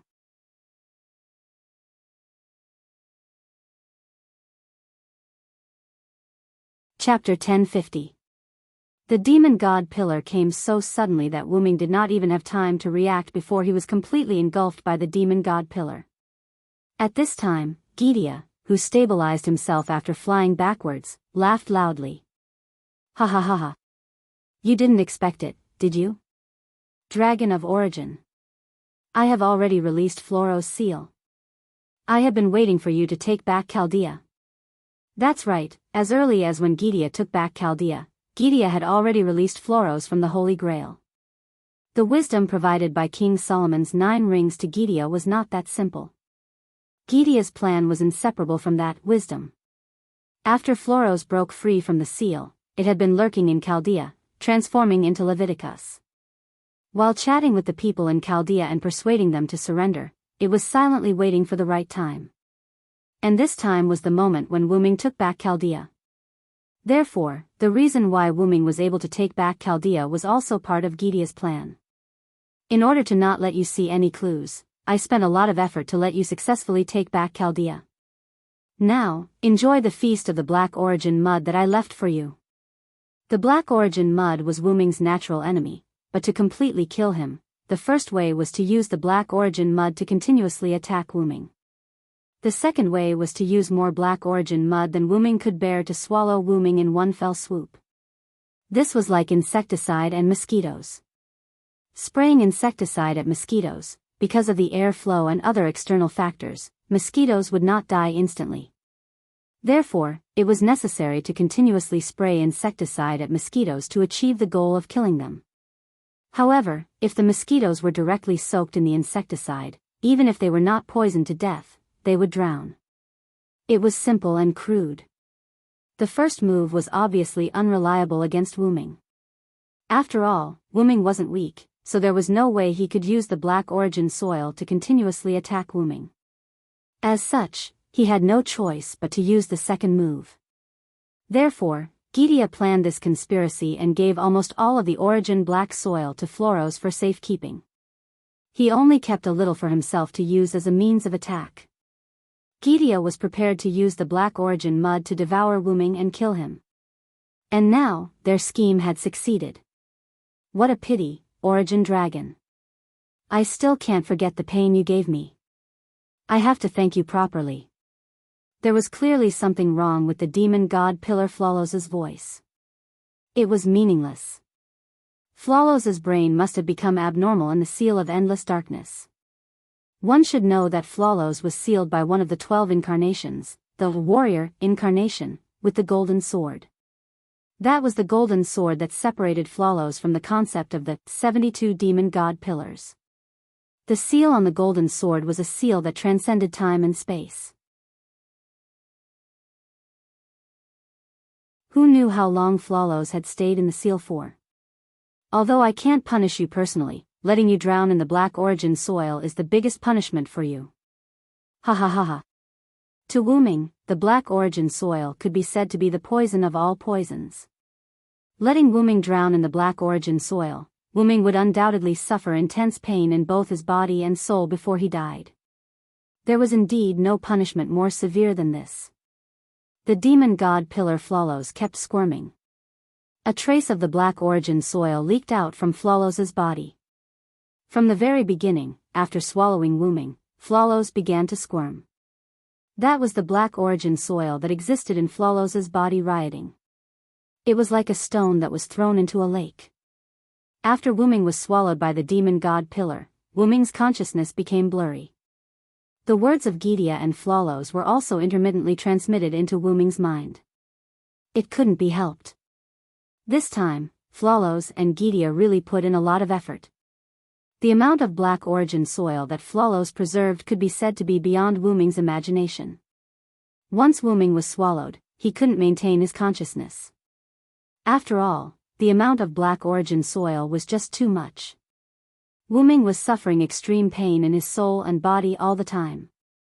His blurry consciousness was also caused by this pain. I've underestimated Gaia. Wuming's mind was in a disjointed state. Master, you can do what you did last time and transfer your consciousness to the backup machine again. This way, you can avoid the black origin soil's damage to your soul. Kalas instantly calculated the answer. What about you guys? Wuming forced himself to be alert and talked to Kalas and Enkidu. We can help you protect your body. Enkidu answered. Don't even think about it. Wuming interrupted Enkidu without hesitation. If that was the case, Wuming's consciousness and soul could be preserved. However, this body would be finished. This body that had lost its mental resistance would definitely be completely consumed by the black origin soil. Even if Enkidu and Kalas stayed behind to protect Wuming's body, they would definitely not be able to block it as easily as last time when Wuming's body fell into the box world. In other words, Enkidu and Kalas would definitely die with Wuming's body. Only Wuming would be left alive. I promised you guys that I would never abandon you guys and escape alone. Master, shut up. Master Wuming, I refuse. Kalas and Enkidu shut their mouths. After all, they knew how stubborn Wuming was. When it came to matters like this, once Wuming had made up his mind, he would definitely not change it unless there was a chance for a change. But now, a chance for a change was really hard to come by. Talking to Kalas and Enkidu had strengthened Wuming's consciousness quite a bit. In other words, he could still hold on for now. There was no such thing as a dead end. If there was a dead end, then it was definitely because the person involved had not found a way out. Wuming decided to find a way out before his consciousness completely disappeared. Immediately, Wuming checked his abilities. Because of the black origin soil's continuous corrosion, I can't use them at all. Whether it was the 12 incarnations, magic, or magic, he could not use them at all. In the instant that Wuming gathered his energy to use them, the black origin soil would corrode the energy that Wuming gathered. Hence, he could not use them at all. Some of the gadgets and items that Wuming kept in his Dragoness dimension could not be used in the current situation. Naturally, the physical relics and weapons could not be used. They were all hidden in the divine blade of salvation that was one with Wuming. Meanwhile, Wuming's divine blade of salvation was already curled up in Wuming's body, not daring to come out at all. Even the armor of paradox that was created by Artoria to create a time paradox seemed to have lost its motivation to live and was waiting for death. As expected, there was too much black origin soil. Because Wuming used all of these things, almost all of them had a trace of origin power. In the face of so much black origin soil, there was no doubt that they were restrained. Naturally, it was reasonable for them to be afraid. As of now, Wuming really could not find a way to solve the current crisis. However, at this moment, Wuming suddenly felt that the black origin soil's corrosion on him seemed to have weakened. That was because Wuming's pain suddenly decreased a lot, and it was still weakening. Wuming's consciousness also slowly dissipated and became completely awake. The black origin soil was gradually accepting Wuming, or rather, Wuming was gradually adapting to the black origin soil. Wuming discovered that the source of all this phenomenon was a small part of the black origin soil that existed in his body.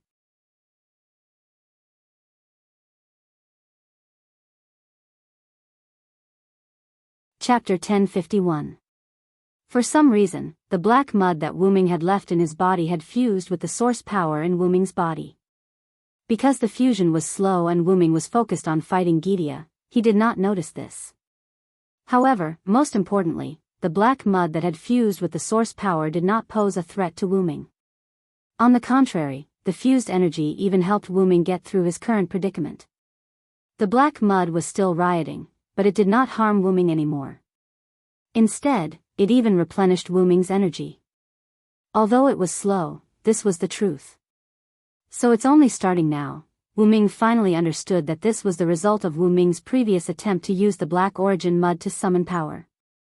At that time, it was probably because there was too little black origin mud. Now, Wu Ming was directly soaking in the black origin mud.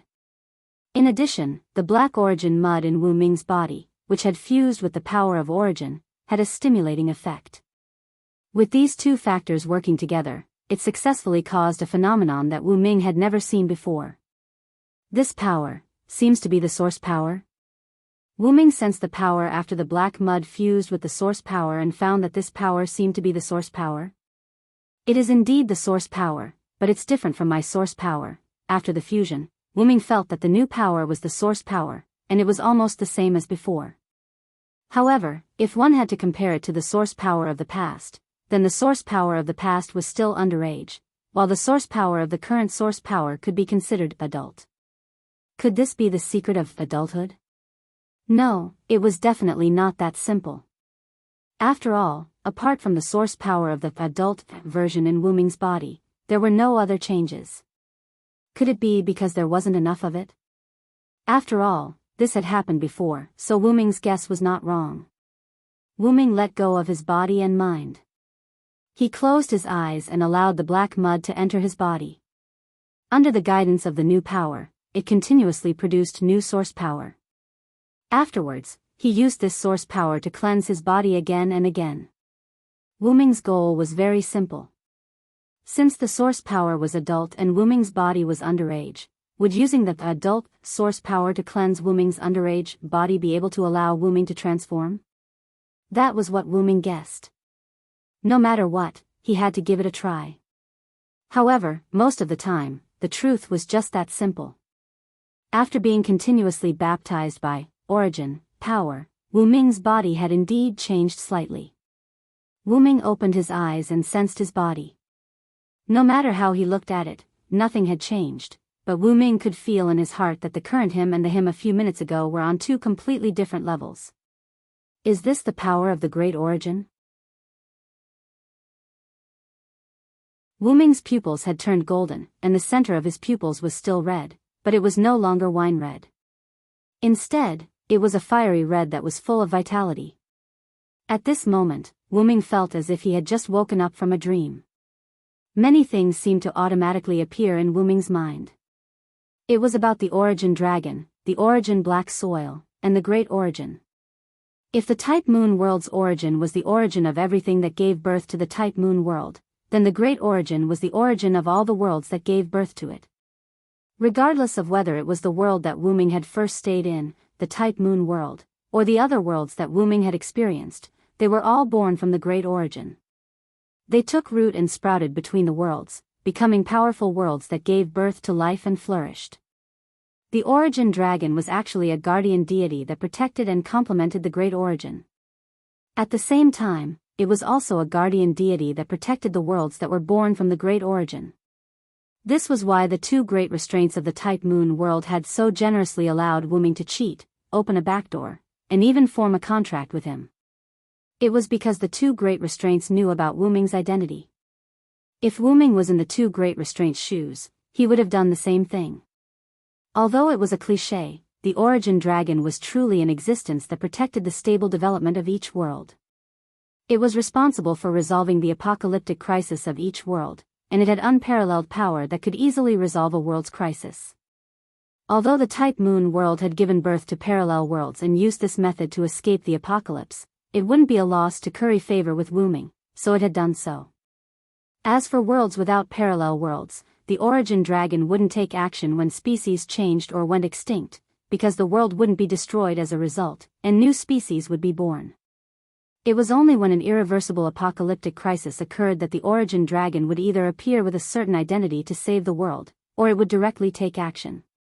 In short, the apocalyptic crisis of the world would always be resolved. To put it simply, the origin dragon was a so-called god to each world.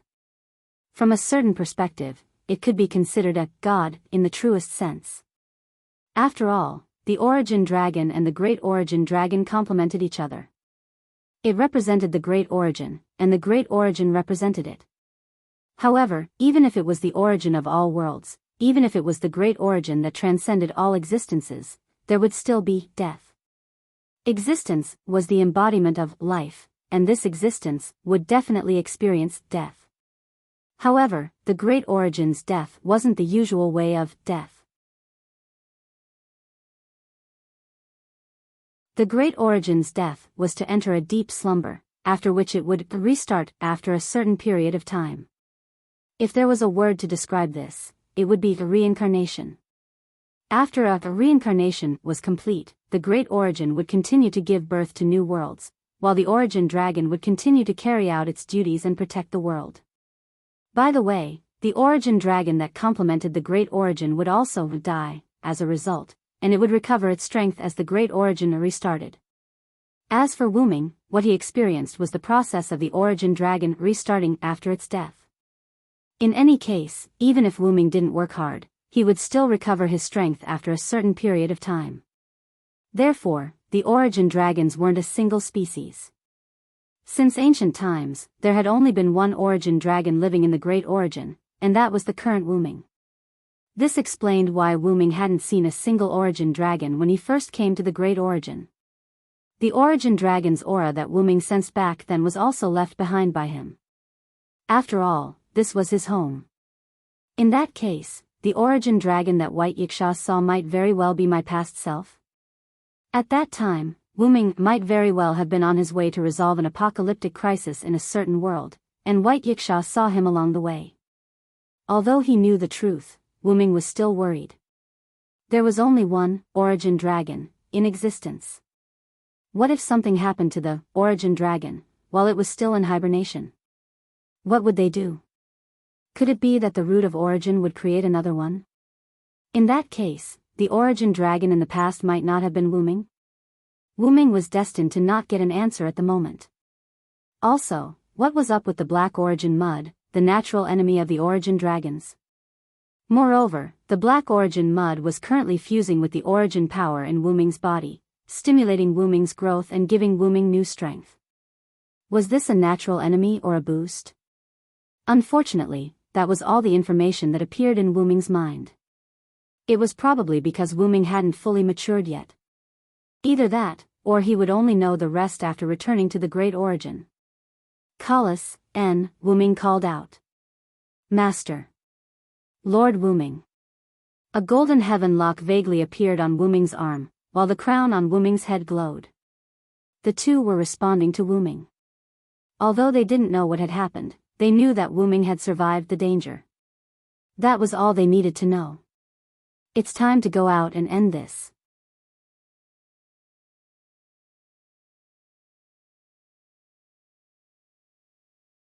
Chapter 1052. In the outside world, Gidia, who had rested for a while, sat down on a random spot in the Time God's palace. Gidia had paid a price for creating a situation where he could kill Wuming completely.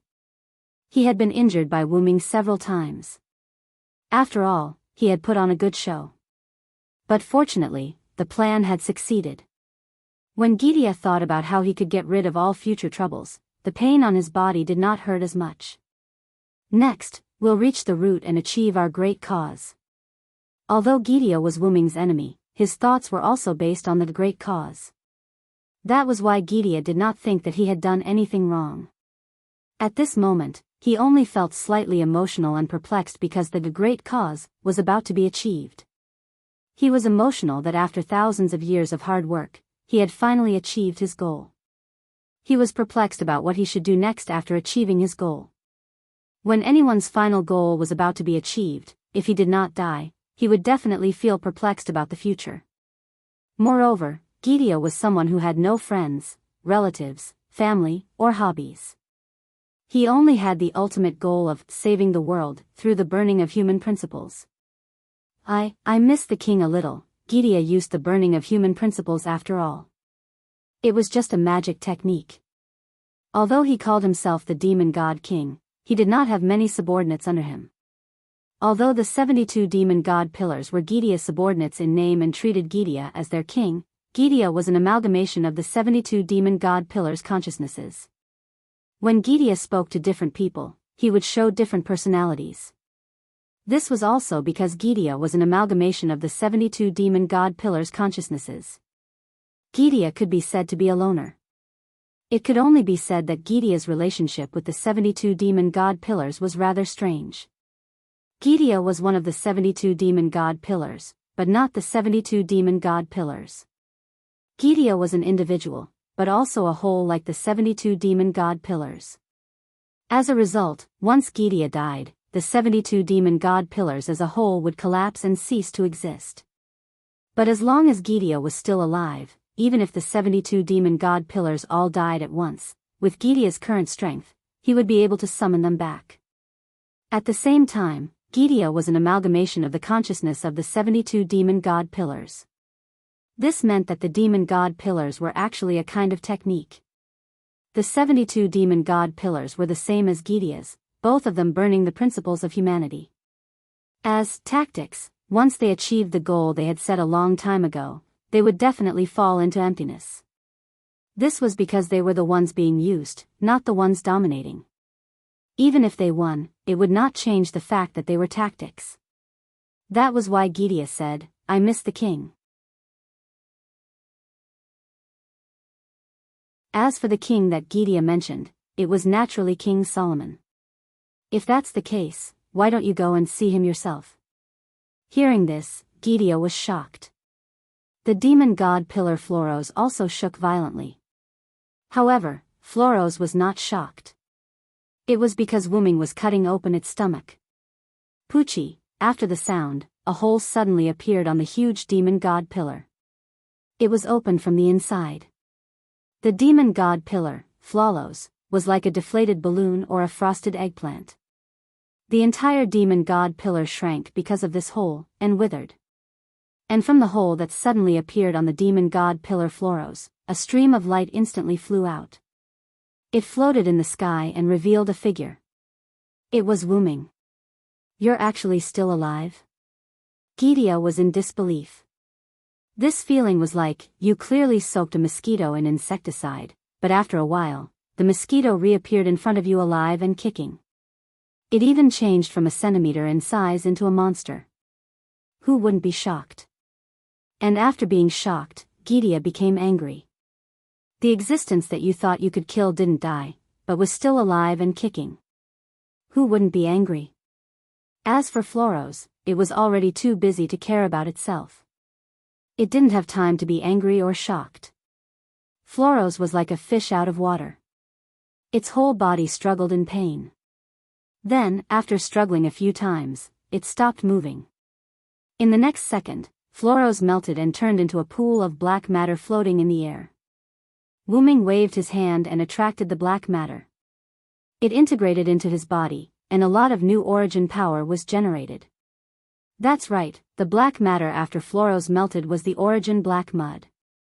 Wuming used it and absorbed it into his body. You actually assimilated with the origin black mud? Did you reverse it? No matter how stupid Gidea was, he could see that this was Wuming's trick. At this moment, in Gidea's understanding, Wuming was now in a reverse state, which was quite popular among the servants. The so-called altar. Wuming's pupils were now golden, and his pupils were fiery red, which was probably the characteristic of his altar. Otherwise, how could he turn Floros into the origin black mud and absorb it? One must know that the origin black mud was like poison to Wuming. I just happened to get a new power. For Gidea's guess, Wuming did not give a positive answer.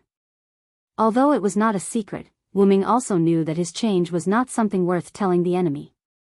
However, Wuming's ambiguous words, in Gidea's ears, was admitting that Wuming had been altered. "Come and try my new power, Gidea." Wuming shouted and waved his hand. Countless origin black mud-like monstrous waves appeared out of thin air behind Wuming, raised high, and rushed toward Gidea. This posture was bound to cover Gidea in an instant. Now, Gidea also realized that he may no longer be Wuming's opponent, but even so, Gidea would not give up. My great cause, my ideals, the meaning of my birth, will never end with being destroyed by you. Gideon seemed to be going all out, his body trembled violently, and then began to burn. This was Gaia, the burning of human principles style, using all the power of the burning of human principles. My name is Gideon. Humanity burning humanity. Demonic King Gideon. Gideon's muscles were tight, as if all of his energy was about to explode. Then, Gideon hugged his chest and clenched his fists. The muzzle-like thing on Gideon's chest began to gather purple energy that was so red that it was black. Gaia had gathered so much energy that her entire body was cracking. She suddenly spread out her arms, and the purple energy that had gathered in front of her chest, which was so purple that it was turning black and red, suddenly shot out. Third relic, activate. The time of birth has come, use this to correct everything, this is my everything. Ars. Almadel. Salamones. Gideon's relic was released at a scale that had never been seen before on Wooming. Gideon's body was cracking at an accelerated speed. Such an enormous amount of energy was not something that Gideon could release in one go. Perhaps, even if Gideon won, it would be overloaded and cause its body to collapse. Gideon was going for broke. This was a battle where there was no victory, and it was a battle where one's life was at stake. This was Gideon's farewell, and at the same time, it was Gideon's unwillingness. All of this ended as the unimaginable giant pillar of black-red aurora collided with the black mud that was like a monstrous wave. There was no explosion as expected. There was only a white light that was produced when the two collided. The white light seemed to have covered the entire world in an instant. Time seemed to have stopped at this moment. However, the most important thing was that everything had ended.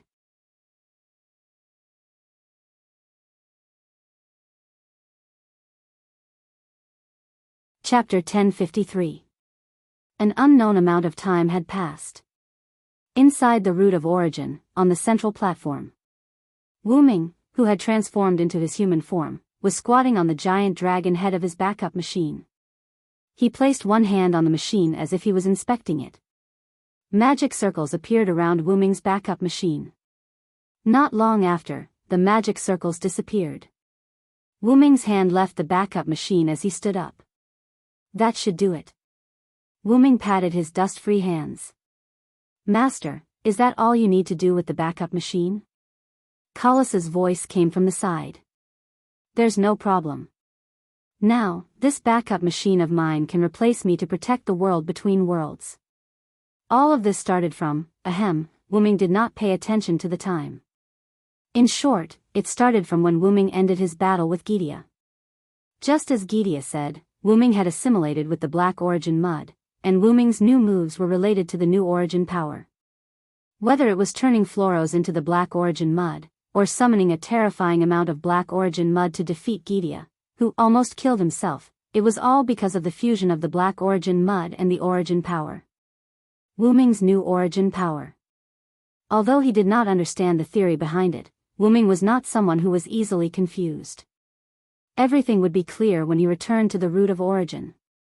However, after Wooming defeated Gideon, he did not kill it. Instead, he kept it alive. As for why he saved Gideon, it was not because of Wooming's kindness, but because Roman suddenly appeared in front of Wooming. Gideon, who had lost all its energy and almost died, was no different from before, or even worse. Roman used his connection with Gideon to successfully escape from Chaldea. Roman's words were simple. Spare his life, please. As for the reason, Roman did not say. According to Roman, he seemed to have obtained information about Gideon when Floros was persuading him to surrender in Chaldea. After that, after Gideon was defeated by Wooming, he used the power of the 10th ring, which was the ring that Gideon was missing, to walk out of Chaldea and meet with Wooming. Wooming gave Roman a lot of face. He immediately agreed to Roman's request, or rather, he agreed to King Solomon's request. However, Roman's appearance was no longer that of Roman Aikman, but that of King Solomon, whom Wooming had seen at the Singularity in London. After all, Roman had used the power of King Solomon's ring.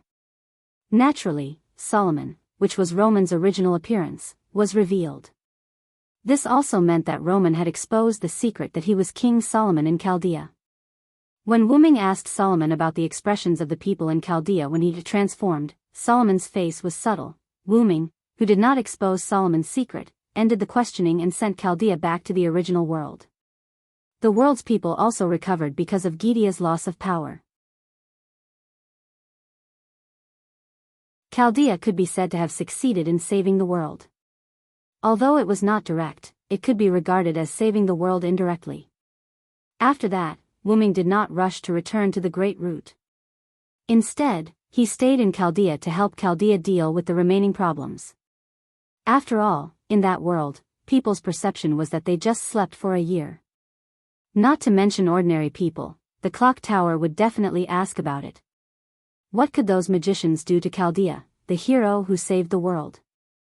Even if he used his toes to think, Wuming knew what they would do to him. There was no doubt that the servants summoned in Chaldea would be repatriated, and Chaldea would be disintegrated. Chaldea's instruments and components would be preserved, sealed, and even studied by one magic family, organization, and even the clock tower. After all, Chaldea was a dangerous organization that crossed the timeline and had a large number of servants that could be regarded as weapons of war. Even if Chaldea saved the world, the magicians of the clock tower would certainly not allow Chaldea to continue to exist. Moreover, there was no direct evidence to prove that Chaldea saved the world. What about Chaldea's data records?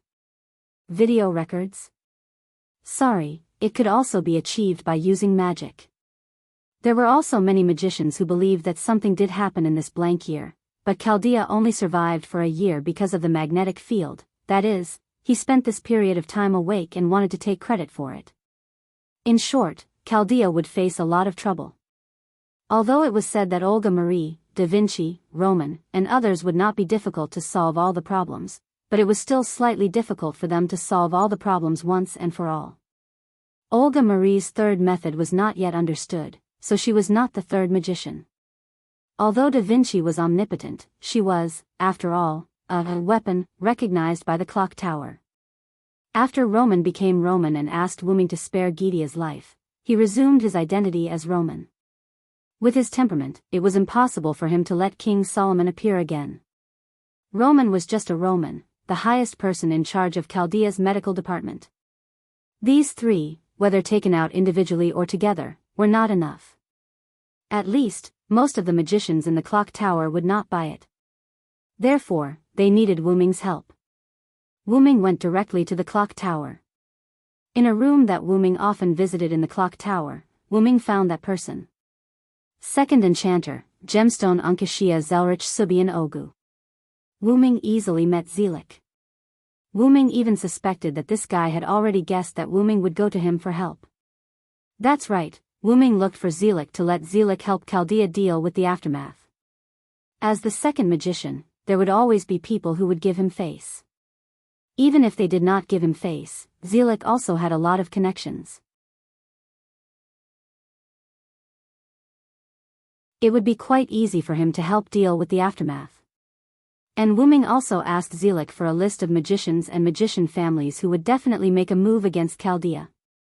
That night, he turned into something terrifying and visited these magicians. He bluntly told them that if they still wanted to reach out to Chaldea, the next time they would be annihilated. Finally, Wuming also tampered with the magic seals that had been passed down in their families in front of these magicians. This was a naked conspiracy.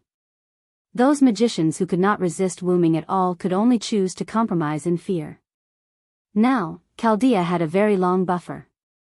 As long as Olga Marie mastered the third magician, at that time, coupled with Olga Marie's status as one of the 12 monarchs, she would definitely have the right to speak no less than Zelik. The third magician was one of the 5 remaining magicians in the world. The other magician also had the help of a powerful magician who could travel through time and summon servants. There was also a powerful existence who could tamper with the magic seals of the clock tower magician family. With these, there was no doubt that Chaldea would not be in any danger. Speaking of danger, Wuming thought of another thing. Kalas, I remember that there was an alien existence outside Chaldea, right?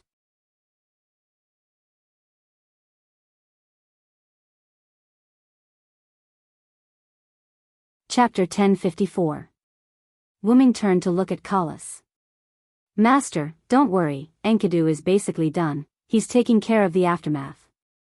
When Wuming put Chaldea back in place, he accidentally discovered an existence that could be called an alien. This existence was paying attention to Chaldea, who had returned to the Type Moon world. Ignoring whether or not the other party had bad intentions, they definitely didn't have any good intentions for sneaking around.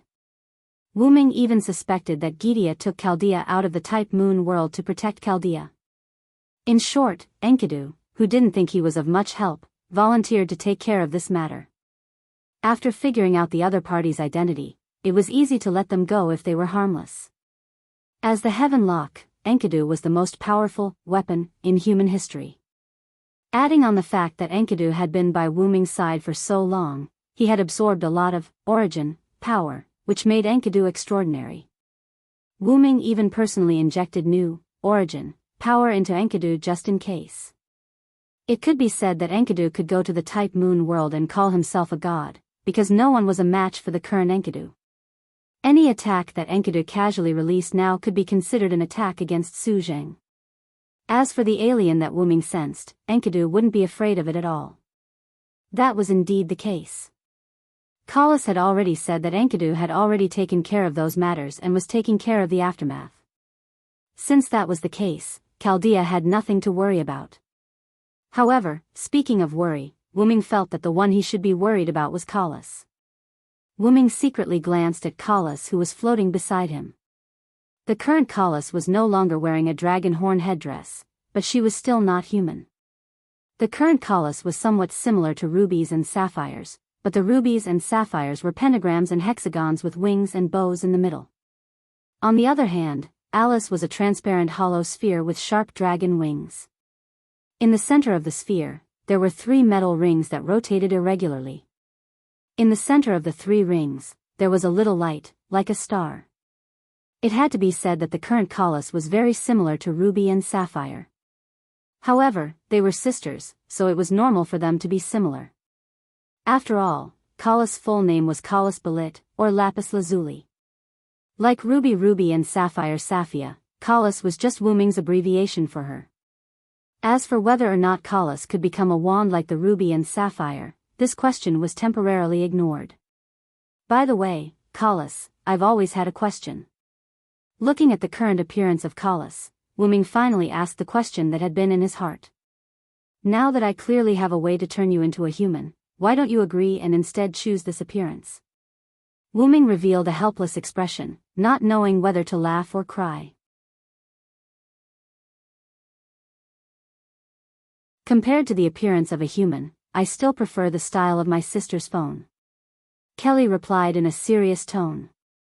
However, Wuming revealed an expression of, I knew you would say that. It must be Ruby who bewitched you. Wuming responded to Kalas with a gaze that saw through everything. And Kalas fell into a rare silence. It seems that I guessed right. Wuming sighed. It couldn't be helped. Who told Wuming to pick up Mayu in the past 2 days? More than once he saw Ruby give up on accompanying Ilya and secretly follow him instead. Wuming glanced at Kalas again. He had no intention of blaming her. I actually wanted you to experience the life of a human, but since you like this appearance, we'll leave it at that for now. After all, when Kalas thought things through one day, Wuming could use the power of the Great Origin to turn Kalas into a human at any time. Let's go. The arrangements here have been completed. After some time, come back and check on it, we can proceed with the next step of the plan. Wuming patted Kalas, who seemed to be thinking about something. Yes, Master. Wuming opened a golden teleportation door and directly went in. Meanwhile, Kalas was still absent-minded. She was thinking about what Ruby had said about bewitching her. Magical girl, huh, Kalas thought as she floated and also entered the teleportation door. In Ilya's world, Shuayu residence. A golden ripple appeared, and Wuming emerged from it. After Wuming came out of the teleportation door, the first thing he did was to look at the clock on the table. At this time, Mayu should be done with school soon. Master, I'll go and prepare to welcome Lady Mayu. After flying out of the golden ripple, Collis directly flew toward the door, out of the door, and out of the door. At the door, there was a surge of magic, and a rather expensive red convertible car appeared there. This was a transformation of Collis. She had the ability to mimic. As for the size of the object she mimicked, she could do so with magic. Wu Ming, who was standing in front of the window and watching this scene, did not know what to say. Ever since Collis transformed into a ruby or sapphire, Collis had become even stranger. If it was in the past, Collis would definitely not have transformed into a car for Wu Ming to pick up Mayu. However, now, Collis would transform into a different car almost every time Wu Ming went to pick up Mayu. Classic, expensive, ordinary. There were all kinds of cars. This even caused Mayu's friends in school to be amazed. It could only be said that Collis was now supporting Wu Ming and paying more attention to daily life. She was no longer focused on combat. Forget it. I can only blame myself. Wu Ming sighed. Collis' change might have been caused by Wu Ming's words back then. Wu Ming's original intention was to let Collis live alone. Collis probably thought that Wu Ming no longer needed Collis. Although that was indeed the case, after all, the secret of the black soil and the root of everything was completely understood when Wu Ming returned to the root of everything after resolving the matter with Chaldea. Wu Ming had also entered the stage of adulthood. After Wu Ming returned to the root of everything became a little enthusiastic, as though it was welcoming a blood-related relative. That's right, it was enthusiastic. After that, Wu Ming also received the information and secrets that he needed to know from the root of everything. There was only one root dragon. If one had to describe it, the root dragon was the materialization of the root of everything. It did not mean that the root of everything could create a new one after the root dragon died. Therefore, the root dragon that White Yiksha had seen back then was Wu Ming. As for the problem of the root dragon's reincarnation, becoming weak, the root dragon would actually fall into a deep slumber with the root of everything and would recover after a certain period of time after the root of everything's reincarnation. It would not fall into a certain world when it was extremely weak. In other words, Wu Ming's situation was just an accident.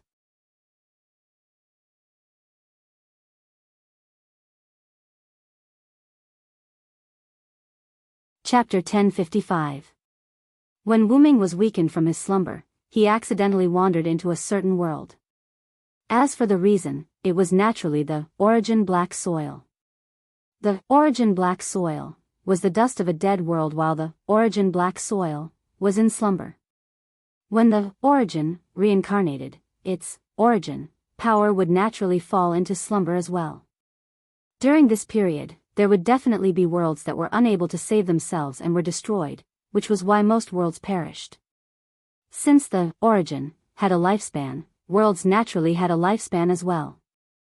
The origin could reincarnate, but worlds couldn't, and worlds would eventually reach their end, which was why a small number of worlds perished. These dead worlds would then turn into dust and return to the origin. The dust produced by these worlds that had reached the end of their lifespan and died naturally wouldn't affect the origin at all, and could even replenish the origin's energy, just like how fallen leaves return to their roots. As for the destroyed worlds, they were much more troublesome. The origin was like a mother who unconditionally spoiled her child, fully accepting and taking care of the dust of these worlds. Firstly, the origin felt guilty for not being able to save its child as a mother. After the dust entered the origin, it would fuse with the origin power, and the resulting product would be the origin black soil. Secondly, the origin wanted to use the origin black soil to recreate new worlds, which could also be considered as compensation for the destroyed worlds. As for why the origin black soil was able to counter Wu Ming, it was because the origin black soil contained negative origin power, which was also why Wu Ming was able to counter the origin black soil. The negative emotions of a dead world were left behind in the dust, which fused with the origin power and naturally became negative origin power. The reason why Wu Ming was able to escape from the origin and wander into a certain world was also due to the increase of the origin black soil. As more and more origin black soil was absorbed, the origin, couldn't contain it anymore.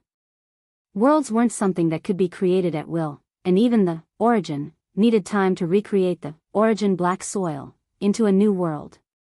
Furthermore, the worlds between worlds were so vast that there was no end to them.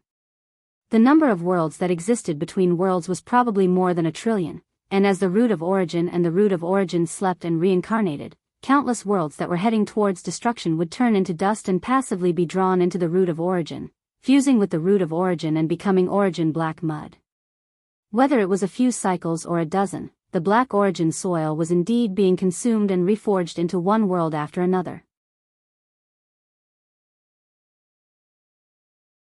However, as the great origin cycles became frequent, more and more black origin soil accumulated in the great origin, eventually causing the great origin to overload itself. Woming and most of the black origin soil hence flowed out, leaving only a little bit of black origin soil in the great origin, the black origin soil that Woming had seen when he first entered the great origin. The reason for the frequent reincarnation cycles of the great origin was actually very simple. It was caused by too much dust from the death of a world. The great origin would produce root of origin power to fuse with the dust, but as the world died faster, the great origin would have to produce root of origin power faster. This would put a burden on the great origin, causing the great origin's reincarnation cycle to accelerate, causing Woming and the black origin soil to flow out. It was like a sealed water bag that was filled to the brim, and if more water was poured in, the bag would explode and all the water would flow out.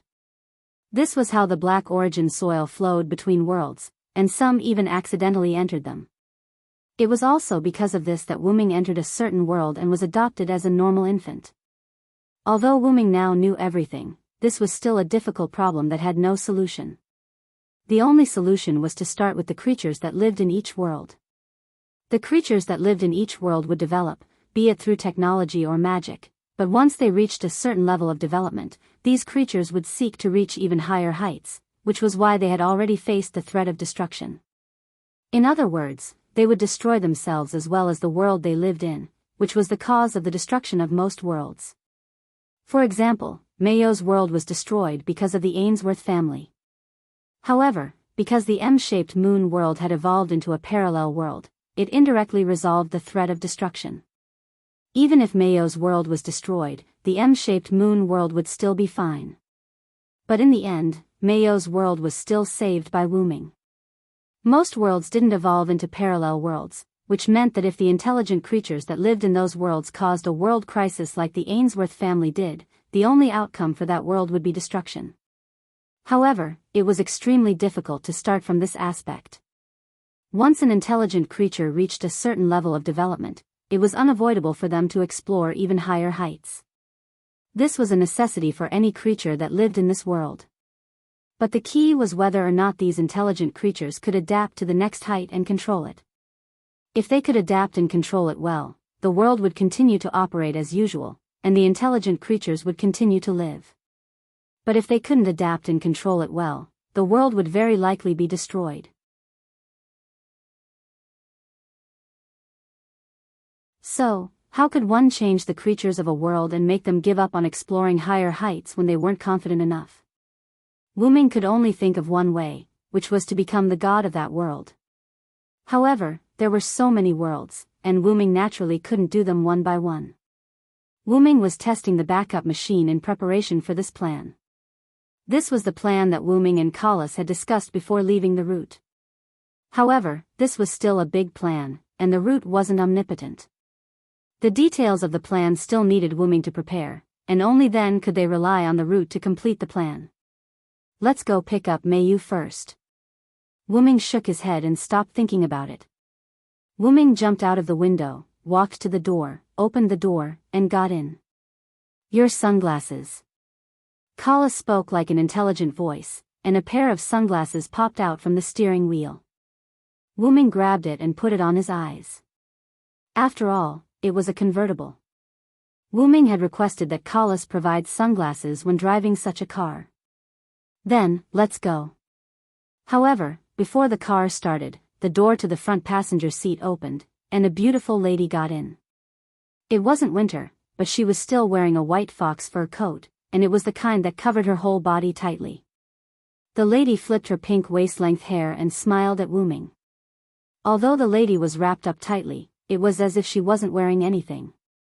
Her charm was completely reflected on her face. Maeve? Why are you here? Wu Ming was shocked and quickly looked around to see if there were any passers-by. That's right, it was Maeve.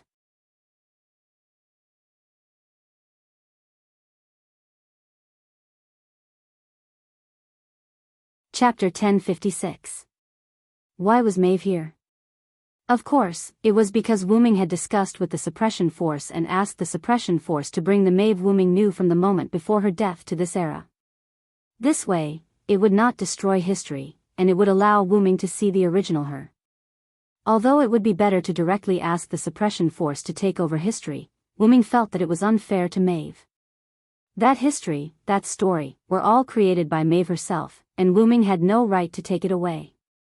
In short, Maeve came to the modern era, and it was the modern era of Ilya's parallel world, and settled down and survived. And Maeve's wish, in fact, as long as Wu Ming was here, Maeve had nothing to be dissatisfied with. Perhaps the only thing that Maeve was dissatisfied with was that Wu Ming could not be with her all the time. Maeve rested her body, tilted her head, leaned forward, and lay directly on Wu Ming's shoulder. The familiar body fragrance entered Wu Ming's nose. Of course I'm here to look for my dear. As soon as Maeve spoke, the surrounding air was filled with charm. Don't worry, I've already set up a spell to disperse idlers around. No one will come after all. Maeve was also a druid.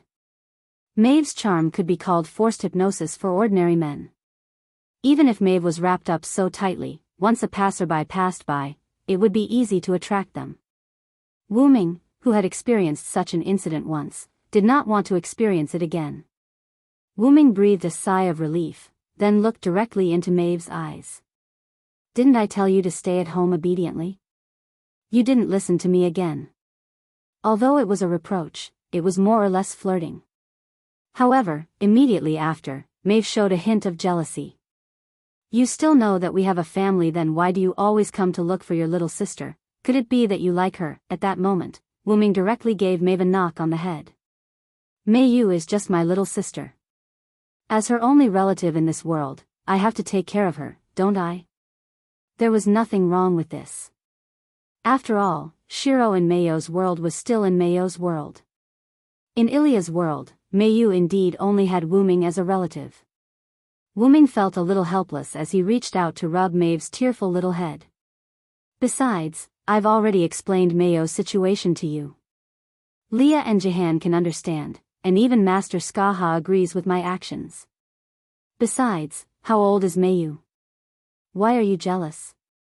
Artoria and Joan of Arc were also brought to the modern world by Wu Ming through the same method.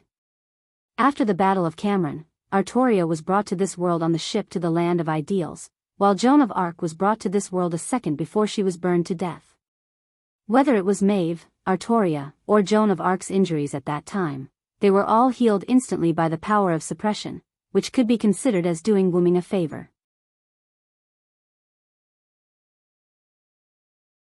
After Artoria and Joan of Arc came to this era, they were very well behaved and didn't ask anything. Because of Wu Ming, Artoria wasn't so obsessed with the country. As for Joan of Arc, she was just taking advantage of the situation to save the country. The current France was no longer the France of hundreds of years ago. Without obsession, the two of them listened to Wu Ming and lived in Winterwood City peacefully. As for Skaha, Wu Ming personally went to the country of shadows to invite her out and even fought her because of it. However, Skaha wasn't surprised that Wu Ming could find her, nor was she surprised that Wu Ming would come to her. After all, Skaha was the first person to know about Wu Ming's identity as the source of power. The fight also dispelled Skaha's thoughts of suicide. The reason why a person would seek death wasn't because she couldn't die, but because she couldn't find the meaning to continue living on this basis. That was why she sought death. Wu Ming found meaning for Skaha, so she didn't want to die anymore. When he first met Wu Ming, Skaha had pinned all his hopes on him. As for the people he taught later, like Kukulin and the others, they were just for fun while Skaha was waiting for Wu Ming. Skaha hoped that one day Wu Ming could kill her, so she had high hopes for Wu Ming. She taught Wu-ming everything she knew and even threw herself at him emotionally. Not only did Wu-ming treat Skaha as his older sister, but Skaha also treated Wu-ming as her younger brother. As for why they weren't mother and son, well, after all, their ages didn't match. Speaking of mother, Wu-ming thought of Tiamat. Tiamat also came to this era. However, because he still couldn't let go, Wu-ming arranged for Enkidu and Tiamat to live on the other side of Winterwood City, one city away from Artoria, Jean, and Maeve. That's right, he didn't want them to see each other. In fact, Wu-ming didn't want Mayu, Ilya, and Tiamat to see each other for the time being. The main reason was that Wu-ming wasn't used to having Tiamat as his mother. Wu-ming couldn't imagine what it would be like if Tiamat called him a child in front of everyone, but it would be terrible. Wu-ming couldn't help but shudder, and the hand that was massaging Maeve's head became heavier. Maeve's expression became more comfortable after being massaged by Wu-ming, but Wu-ming's action made Maeve break out of her comfort. Looking at Wu-ming's unnatural face, Maeve was a little worried. What's wrong? Nothing. Wu-ming must be hiding something from Maeve. No matter how stupid Maeve was, she could see it. However, she still chose to respect this man, and she led the conversation back to the previous topic. Although we have a family, if you don't accompany me, I'll be unhappy. Artoria, Jean, and Maeve lived together in a big house in the suburbs. However, because the house was very big and there were many rooms, Maeve could only barely share a room with Artoria and Jean. It couldn't be helped, Maeve's temperament was slightly disliked by the two. On the contrary, Artoria and Jean were very happy to talk to each other, and they even called each other sisters. Although the two of them did look very similar, only their faces were similar. At least, the difference in their breasts was sometimes very big. However, Maeve had changed a lot during this period in Winterwood City. She wrapped herself up tightly when she went out, but at home, Maeve was still slutty. According to Maeve, in order to change a little in front of Wu-ming, and at the same time, it was also a foundation to build a good relationship with Artoria and Jean. And Artoria and Jean also saw that Maeve had indeed changed, so the relationship between the three of them had eased during this period of time. However, Wu-ming basically didn't see her. As Maeve said, Wu-ming basically lived in Mayo's house. After all, it was to take care of Mayu. It was understandable that Maeve sneaked out to Wu-ming. Knowing Maeve's temperament, Wu-ming didn't want to reason with Maeve. Anyway, he was not in the right, so he just let Maeve do whatever she wanted. It is indeed my fault. Then how do you want me to make it up to you? I will definitely do it. Wu-ming's hand touched Maeve's head again. Really? Maeve gently grabbed Wu-ming's hand and put it on her face. Her expression was quite charming. Of course it's true. Wu-ming replied righteously. Then, I want to do it 10 times tonight. Maeve's expression became more and more charming. Wu-ming even felt a little bit. Turning his head, Wu-ming's cheeks were a little bit red. Are you serious? The number of times the two talked about was naturally the number of times they should do it at night. On the night Maeve came to this era, because she experienced the intertwining of life and death, plus meeting Wu-ming, Maeve, who couldn't bear the loneliness, successfully took the first spot of Wu-ming. In a sense, Wu-ming had matured. And coincidentally, that day was also the day Wu-ming crossed the inexplicable threshold inside the root and became an adult root dragon. By the way, Maeve was the same as Wu-ming. That was also the reason why Artoria and Jean started to accept Maeve. No matter how promiscuous a woman was, if she kept her purity for the man she loved, Artoria and Jean couldn't say anything. By the way, because Maeve took the first spot of Wu-ming, Artoria and Jean finally decided to attack Wu-ming at night on the second and third night respectively. Although Wu-ming was a little regretful that he didn't have three, for Wu-ming and Maeve, who already had sex, Maeve's request was nothing to Wu-ming. Okay then. Wu-ming agreed. After all, 10 times didn't sound like much. And Maeve also smiled. Wu-ming, who didn't have much experience, didn't know what 10 times was. But he would know tonight. Master, at this time, Master Mayu should be out of school. Oh no, I'm late. Forget it, call us, I'll go first. Wait for me here. Wuming urged Collis anxiously and then opened the golden ripple outside the car door. You too. Be good and don't run around. After Wuming said that, he jumped out of the car in a panic and directly jumped into the portal. Maeve, on the other hand, rested her chin on her hands and looked at the place where Wuming left with a happy smile. What, as expected, my sister is the most important. Although Maeve's tone was full of blame, her happiness overflowed. And Maeve's smile was still charming, but it was also full of happiness. You're tuning into the Romantic Tales YouTube channel. Don't forget to subscribe and join us on this journey to catch the most captivating stories.